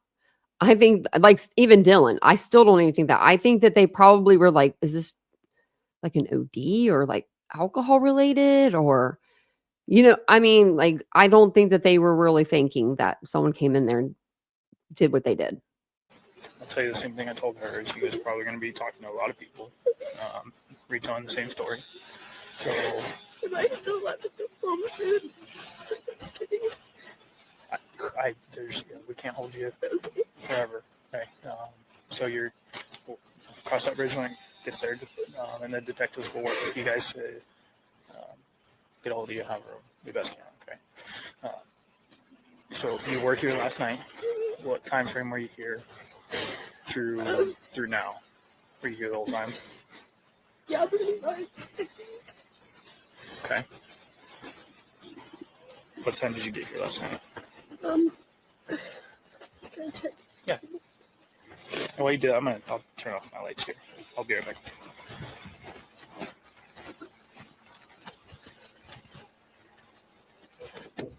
I forgot you were here, man. Do you still want to hang out here? I just want to know what's going on. Yeah. I don't know how much I'm allowed to disclose right now. We're processing what's going on. I have those shoes in the scene. As soon as we know for sure, we can tell you guys what's going on. We absolutely will. I know it sucks to be in the dark with this, but okay. And what's your relationship again? Okay. Yeah, man. As soon as I know we're able to fill you in on what's going on, we'll let you know. Okay. Like I said, you're welcome to get out at any point. If you want to hang out in here, you can because it's warm. If not, if you want to hang out with them, you're gonna hang out outside too. Okay. Tell you what, I'll just crack the door. I'll try to not lock it on you, so can you get water? We can start. Yeah, we can see if somebody can bring some of that stuff by. Okay.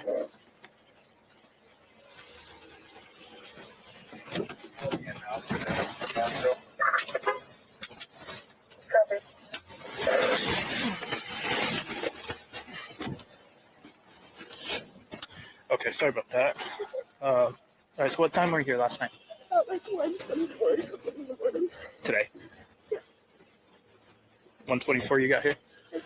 Okay, what was going on at about 1:24? And our friend watching Vampire Diaries on the couch. You and... Okay. Watching Vampire Diaries.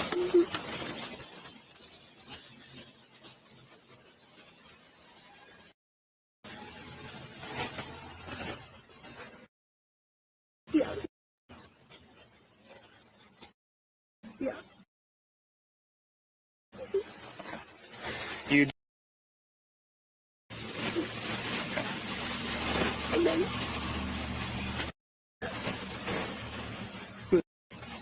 she's just one of my friends. I'm sitting over there. I just talked. Oh, okay. All female. Yes. All right. Okay, so you guys watching Vampire Diaries out in this the second level? Okay, and then for how long? I don't know. And then Maddie and Caleb came home from the club. And then we all hung out in Caleb's room for a little. So Maddie and Kaylee were at the club. Yeah. You know how long they were there? Probably till closing at least. I don't know. They went to drug truck afterwards.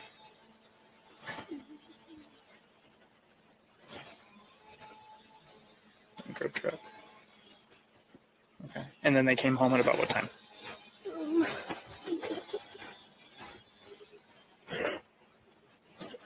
It's okay. You're doing great.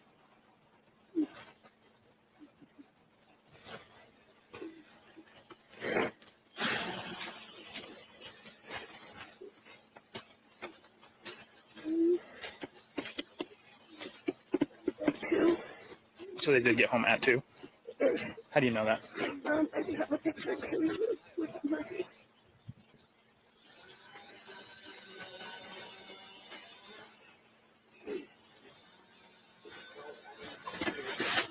So the guy sitting down with the girls is going to be Hunter Johnson. He's going to be with the girls and his girlfriend. I'm pretty sure they never put him in a police car that I've read. The only person that was put in a police car that I read was Jack DeCore.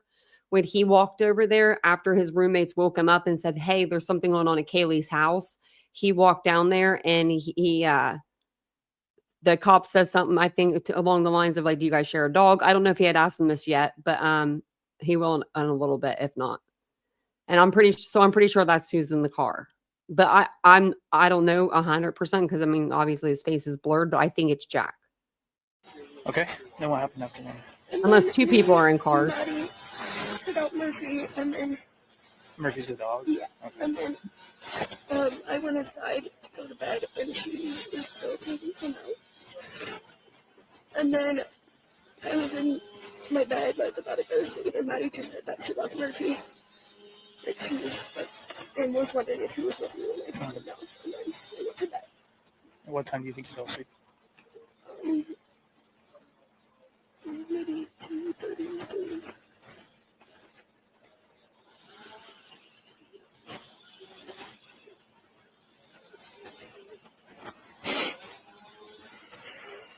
Okay. What time did you wake up at all between 2 and?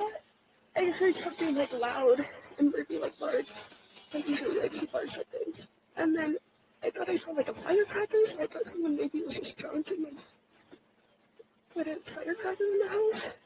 But I wasn't even really sure because I was kind of still asleep, so I wasn't sure if it was like real.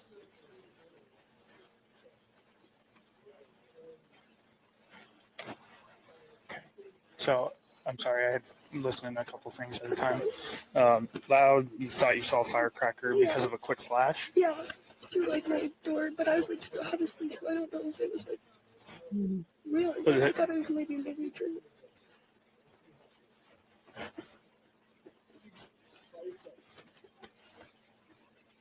Okay. And then, did you ever like, pick up your phone to see what time that was, or? Okay. Oh, maybe I might have called her and asked her what was happening, because sometimes we do things and I'll call her and be like, oh, what was happening? She's usually just pooping. Okay. Do you guys recognize all these vehicles in here? Yeah.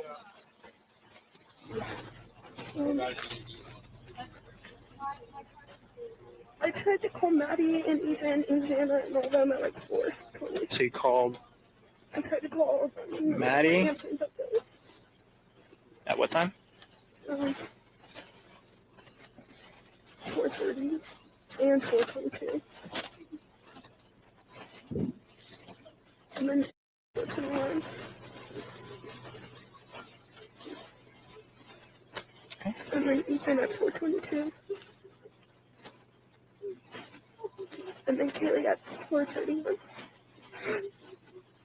I thought they were close to me. 4:31. Yeah. So no answer, and then did you go to sleep after that? Yeah, I just kind of fell asleep again. Okay. I was like half awake.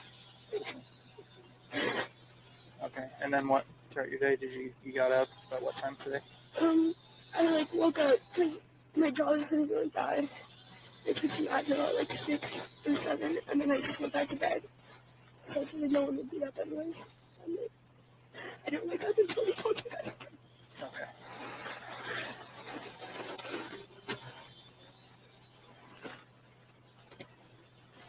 Moscow 70, could I get the time this call was generated?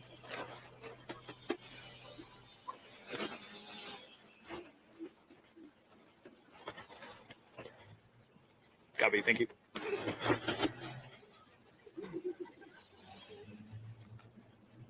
Alright.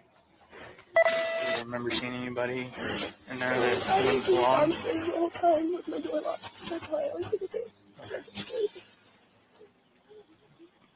I didn't really hear anything either. I thought they were just being like loud and making things. Very typical. Okay.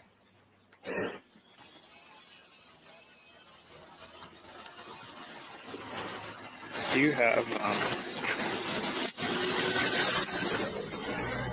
any parent contact information for? I know Maddie. Okay. Oh, wait, no. I know her boyfriend. Okay. What's Maddie's boyfriend's name?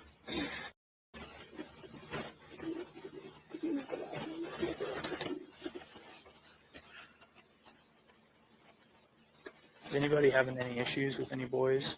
Mm-hmm. He lives in Boise. Okay, so he wouldn't be up here right now.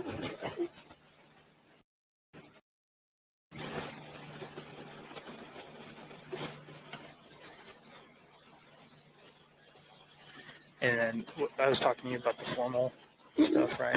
No, that was Those are okay. So you guys had a formal. The lovers were formal yesterday. No issues. Okay, everybody got along. All right. And you were out here when I rolled up.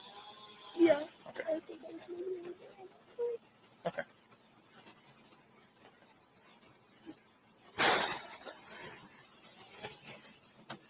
So I don't know if I have any other questions for you right now. Okay, I appreciate that you did very well recalling as things become more clear. Write them down or something so you don't forget. Sound like a good plan? Like I said, some other people are going to be talking here. And then we will make sure everybody has the detective's case number or the detective information, and so that you can reach out to us if anything comes to mind and not just wait for us to reach out to you. That make sense? Okay. Physically, are you doing fine otherwise? Okay. All right, we'll go back there. Thank you very much. Does anybody else live here? Okay. Who, by show of hands, who was all here when I got here? Sorry to talk to you too. Okay. All right. One second. So, Maddie and Kaylee were at the club last night. They got grub truck after. Don't know if they ran into anybody that maybe had issues there. They just had a formal the other day when without a hitch. There's no issues at formal. So there's nobody that they should be having bad blood. So obviously follow-up needing to be done at the club and the grub truck at the very least. I did a very preliminary interview with the two people that live here and that were here last night. Everybody else I'm about to identify was not here last night, but was here in the parking area when I rolled up, so I'll just get their information. Perfect. Anybody asked, is any of these cars belong to these guys? Ryan asked, sounds like they recognize all these vehicles to include some of the ones down there. If they ask, then these can leave for the time being. Okay. We need to start, once Tyson gets here, we'll start figuring out how to get them somewhere warm. Yeah. A couple of them did ask about like bottles of water or something. I don't know if there's anybody logistically that can work that out. We can call EMS. I have a couple bottles in my car. Okay. I know they would be willing to help out however they can. Okay, I'll go grab those out of my car. Okay. And then They keep asking what's the status of all four people. I don't tell them we're they figuring it out. If they ask, dude. Okay.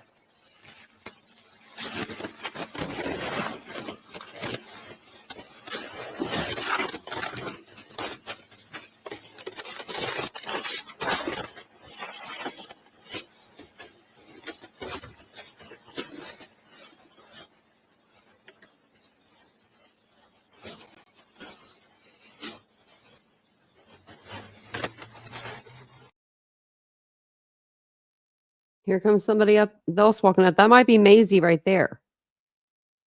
Hi. What's your name? That might be Maisie and Hunter right there. I don't know. Or that's maybe Maisie. Yeah, that's her. Mind just hanging out with them for a second?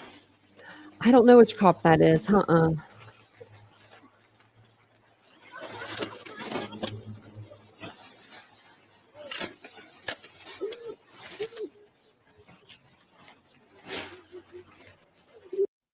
Did he just tell him or not? No.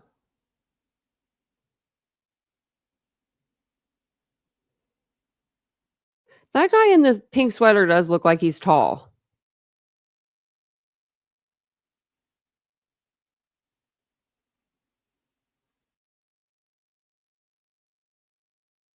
Well, I think that Dylan just necessarily maybe didn't see him in the room because they didn't walk up to the room that far. In my opinion, they didn't. I think they let Hunter go up and then he ran back down and was like, "Get out of here."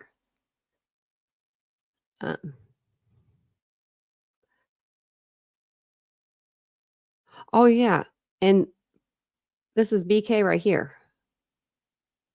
in court. Remember this day? Pled guilty. The big G, you know? And just think he's getting ready to have a new person in prison. And we learned today that he's never had a person outside of prison. So he said he would never be with a broken woman.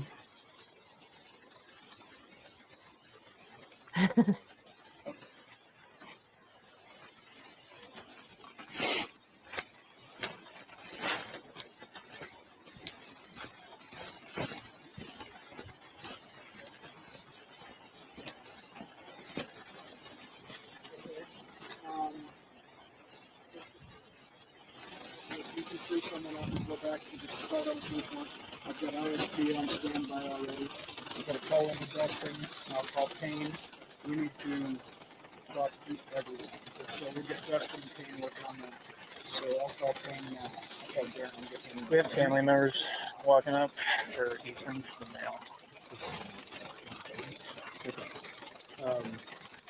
Where do you want me to set that? I will talk to them. Can you start with Vic Blunt? Okay. You have this information. What are we trying to just to search this residence? Yep. Okay. So you talk to you. Hey, I just talked to our shift sergeant.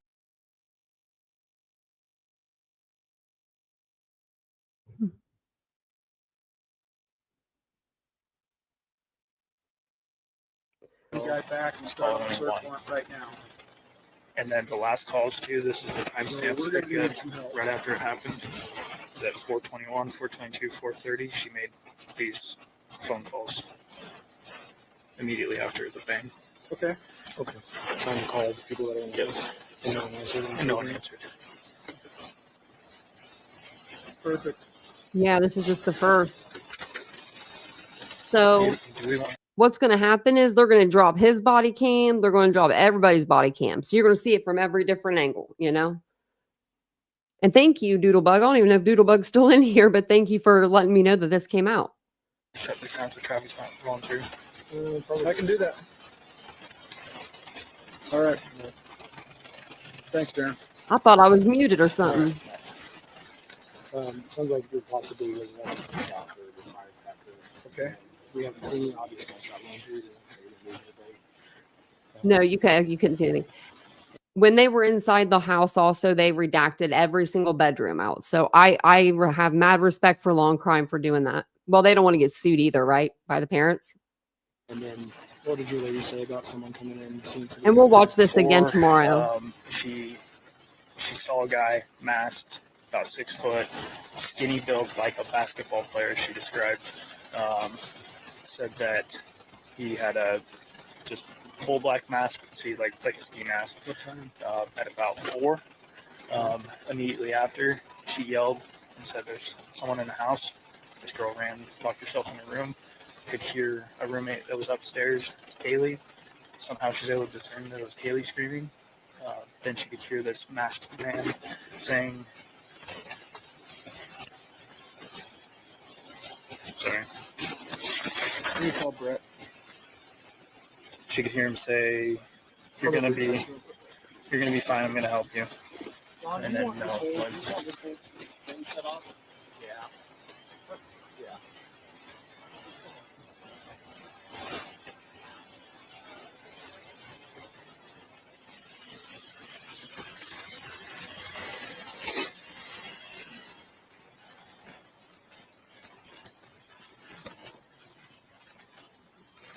Yeah, that's who Dylan was, yeah. Is there anything else you want from me for now? I can start heading back. Yeah, So, start okay, back. search warrant, as far as the search warrant goes. Good description of the place. Okay. Get a couple photos and describe anything. Okay. What are you doing? If you have to comment on somebody's hands, seriously? Enrique, I want to see your hands. Come on up here on the panel. I want to see your hands. I need to see them. I'm going to need to see them right now. I'm going to need to. Well, get to town. We've got a There's Doodlebug.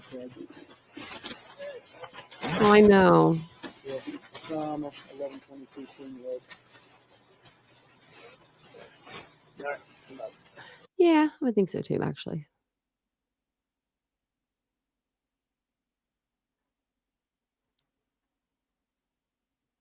Yep, sounds good. And then I gotta grab my phone. You're looking for any shell casings, knives, or just any indicia weapons used. Weapons, signs of force, or tools to break into building, electronic devices, etc., etc. Okay. Main thing is just get the rough. Just get the body of it. Okay. This date, this time, we were dispatched here. Okay. Prosecutor, when you get hold of the on-call prosecutor, They haven't even told them yet, have they? tell them what we got. Let them know that you're working on a search warrant and the nature of it, and then we'll go from there. They'll have a long list. Okay. Do you want these are the victims' names? I don't know them at this point. Okay. I'm going to probably do a quick walkthrough and then go back. Okay. I'll meet you 2 weeks ago. I haven't finished IDing everybody here. I'll let Shane know so he can delegate that to somebody else.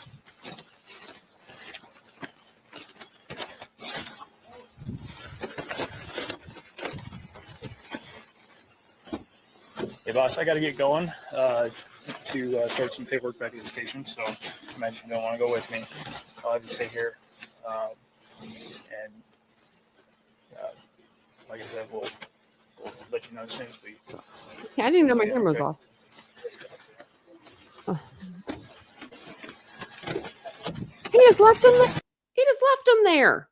Didn't tell him anything. Those poor kids. Like,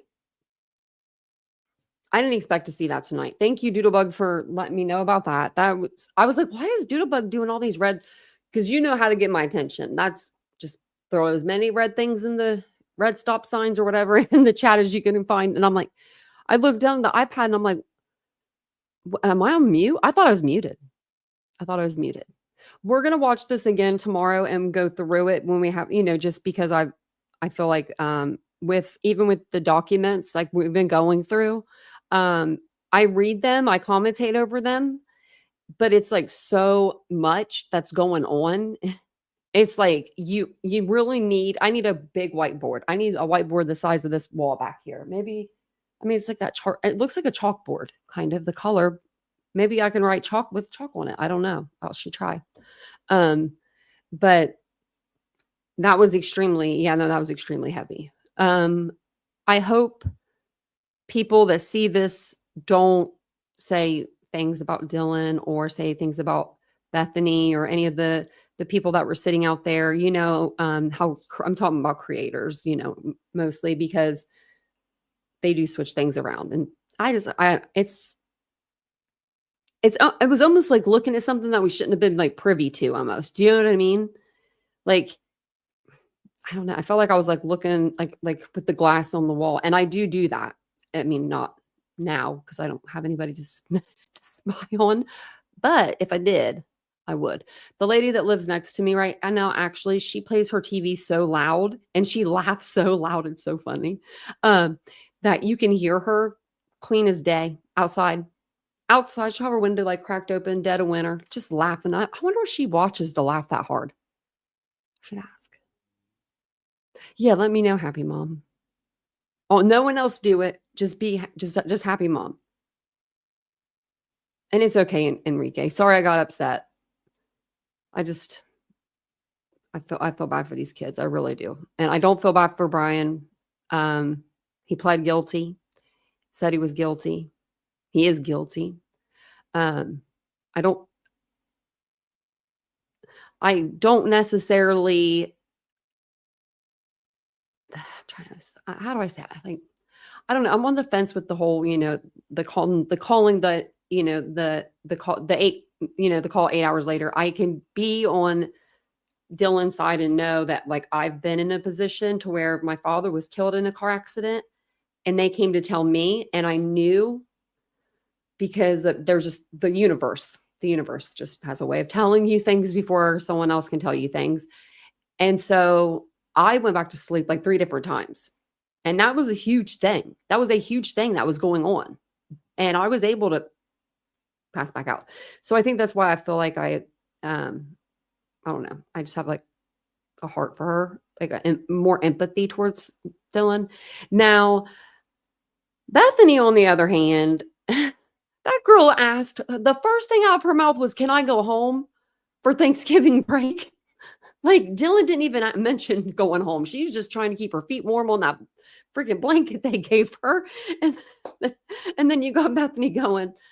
And I'm just laughing, giggling because, it's just kind of funny that, she's like, can I go home? And I at first I thought she meant like that home, but she wasn't meaning that home. She was meaning, because she go home for a Thanksgiving break. I think she thought she was going to be like arrested or something, like she wasn't going to be able to like go home. And I don't know. I just felt bad like that she said that, um, but I'm just like, of all the things to say, Bethany was in denial. I think that Bethany was in denial. And I think she also was in that, that more of that flight mode, because I just do. I think she was more of just, and we saw Jack. I do believe that was Jack anyway. The guy, when he tried to leave like 2 different times, I believe it was something he didn't want to hear. Like he wasn't ready to hear that. I've been that way myself when it comes to death, not of a person per se, but still, a loss hurts. So,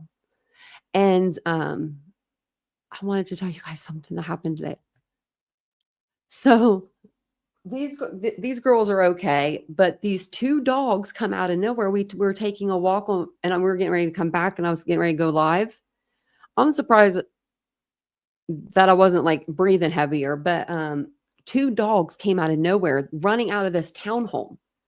They run across the street. I'm with Vincent, thank goodness, and I see Vincent doing some like soccer moves. I'm like, is he goalieing over there? Thank goodness he played soccer for like his whole little life, because that's only thing I could see. And I'm pulling my dogs back, and Araya's being very stubborn and not wanting to move. She doesn't realize it's because there's dogs. She can't see. She's in like a tree almost.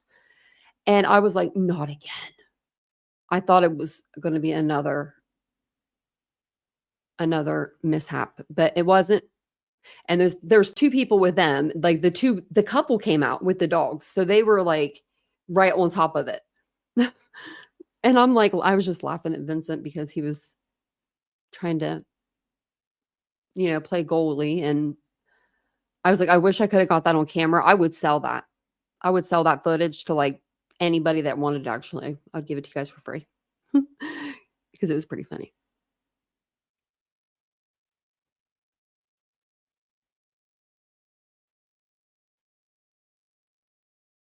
Yeah. Yeah, they did learn. Yeah, the college alert. Thank you. Yeah, they're okay. Yeah, that just made me so nervous. I hate that. Like I don't. They're just not. And those other 2 dogs that were running across, were so cute. One was a husky. I didn't see that one. I didn't see the bigger dog. I just saw the little dog, and I was literally having flashbacks. I was like, oh my God, not again, not again, not again. And so I'm pulling, and Vincent's like, get them out of here. And I'm like, I can't. Like, Araya's not coming with me. It was, it was intense. It was intense. It was kind of insensitive. That's what I like, insensitive, and like, I don't know. I think when you're that age, that's probably the first thing. I think she probably was wanting her mom. Maybe, you know what I mean? And that was her way of saying, like, when she said, can I go home for Thanksgiving break? Maybe she thought they were going to keep her. You never know. I mean, she probably didn't know anything real. I mean, her or Dylan, I mean, even though Dylan saw the perpetrator, or Brian, now I can say Brian, maybe she was, putting that like out of her mind too, trying to like, was I drunk? Did I see him? Because she had been drinking, I don't know who that cop was. I should know. The first cop on scene was the 22-year-old, but that wasn't him, I don't think. Oh, Shelly, I'm so sorry. Little teacup chihuahua. I'm so sorry. I bet you that was a cute little dog. It's not easy. And it doesn't get easier either with any of the dogs. I have a cat that's 18 and he's like my life. And Vincent's like, I gotta hang with the boys. We're leaving. We're in Target. So Vincent got Rocky. So first he got him onto the soft food, which was fine. Okay. Do what you want with him. He's your cat too now. You know, you've known him half his life. I share Rocky with him. Actually, Rocky loves him more than me. So then he gets him even better food. It has like gravy inside of the soft food. Like, do you really need that? But yeah, he really does. And this food, I'm walking through Target and I'm like, well, we didn't get that much today. Like I forgot about the food and stuff. And I was like, we did good. And Vincent hands me $20. He's like, this is for Rocky's food. And I'm like, oh, okay. I'll take your money. I'll take your money every day of the week. But I was like, but he's kind of my cat, but not really. Cause he's like our cat, you know? I was like, this is just kind of weird to me, but I was like, I'll take it.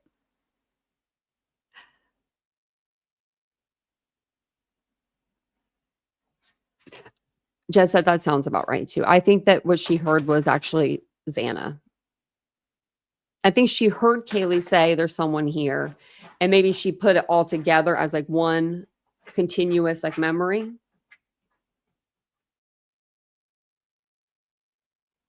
No, I'm sorry, Betsy. Hey, Mia, stop going back there like you're digging your way to China, girl.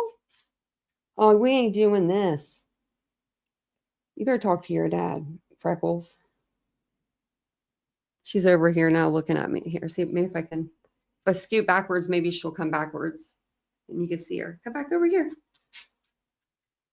Look up here. Oh. She says she's shy. She is shy, actually. She really is.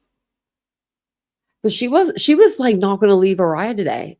I was pretty proud of her for that. She's the cutest. She's the biggest dog. And she has to be touching me when we are sleeping at night. It's her thing. I'm her comfort. And I know that. And so I try not to move her I can't move her at all. I tell her not to move too much. But she definitely has to be touching me at all times or be right beside me or near me. It's fine. She's a Weimaraner. That's what they're known for. So if you can handle a big dog and you want a dog, I really recommend a Weimaraner. If you want a dog or a pal that's going to stick with you, even when you go to the bathroom, even when you're just cleaning the house, you're running the vacuum, doesn't scare her. Nope. You can run over her and she'll just look at you like, I'm sorry, I was in the way. Like you can run over her little paw. She don't care. She'll just be like, oh, sorry. The other dog's terrified of the back vacuum, but not my Mia. Oh, you guys have this. The dogs have the same.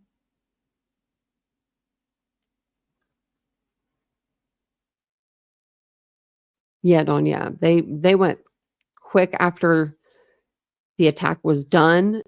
I believe the deaths were quick after the attack. I just believe some people were alive longer during the attack than others. But it almost sounds like Maddie might have been awake too, the way that they described her. So I don't know.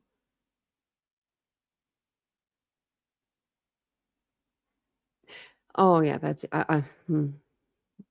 when you come home and you know, yeah, I can't handle that. That's You don't hear like the claws on the floor or hear the cat meow. That's what's going to get me is when I don't hear my cat meowing at me for something, anything.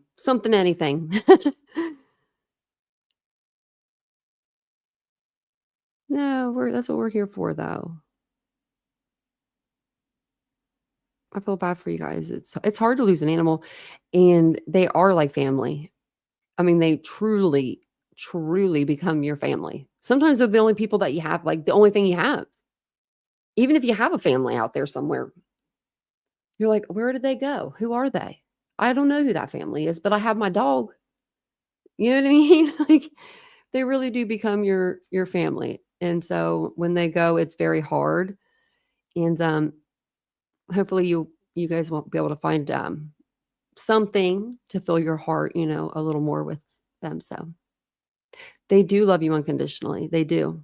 They really do. I mean, these two get on my nerves, but I know that they love their mama. They're good to me. They are. It's definitely hard to make the choice. I made the choice for my dog to be put down. And I was there when it happened and I stayed there. I told my mom to leave the room. I was like, you do not need to see this. I didn't know what was going to happen. I just knew that she didn't need to see it.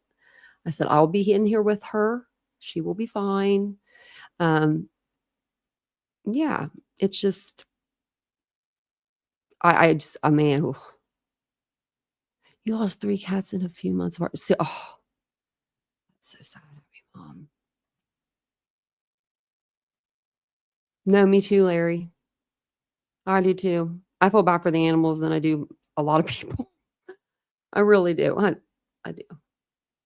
People can talk and they can express when they're like upset or angry or they need something, or dogs can't, you know, they just can't. So it's just like, oh, I just heard you sniffle. Oh, they're laying. She's laying with her sister. It's so cute. The gray one likes to lay with the brown one, but the brown one's like not a cuddler, but she lets Mia lay by her a little bit. She's like, just don't touch me too much. That's cute. They're being cute. Well, I'm going to jump off here and go love on my dogs. Maybe I'll order me a pizza. I'm not pregnant, so no one say that. But I'm eating like I have a tapeworm or something in me. Vincent's like, you've been eating more lately. I'm like, I know, and I don't know why. I'm not gaining weight, so just let me be. As long as I'm not gaining weight and I can have some pizza at 11:30 at night, I'll take it. Oh, PKC. That's how me and Vincent's first dog was.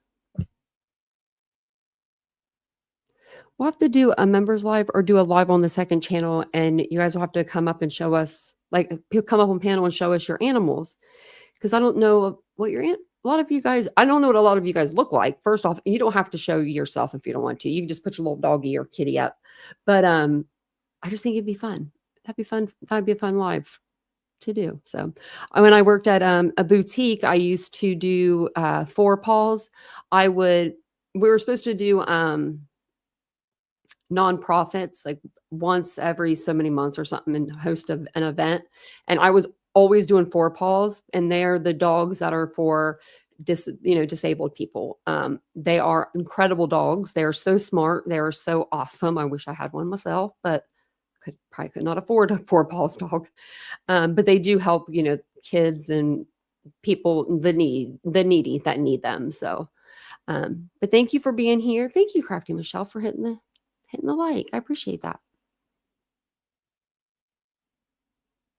Okay, I will. And if we do it on the second channel, I'll probably just do it under a regular live. But yeah. And I might be on live over there tomorrow during the day. I'm trying to think of what I want to do. I don't know yet. I'll be on one of the channels, but I want to do a live on at least one. So I'll be here tomorrow during the day around 2:35. And then let's see. If you don't see me at 2:35, I'll put on the community post why. There's one thing that could come up that why I wouldn't be here, but other than that, I think I'll be here. So thank you guys for being here tonight. I appreciate you guys. Thanks for talking to me after the live. Thanks for the video, Doodlebug. That's awesome. Hopefully more people will come and watch it. They'll see what we saw. And yeah. So on my second channel is Unfiltered with Tanya. And I don't know, it never lets me like tag it in the chat. Let me see if it'll let me tag it up here.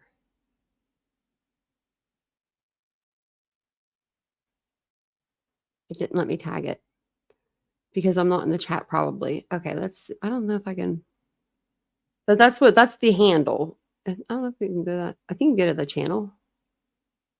But I just went to my channel, I think. Let's see. And I can't remember the Nightbot command. I'm so bad about that. But yeah, it's Unfiltered with Tanya. It should pop up. That Nightbot command popped up. And I appreciate it. And I will put the I'll put the link on the post tomorrow. If I do go live over there, I'll put the link on the post. That way you guys can find me. But thank you guys again for being here. I do appreciate it so much. I'll see you guys all tomorrow. Have a wonderful evening. Bye, guys.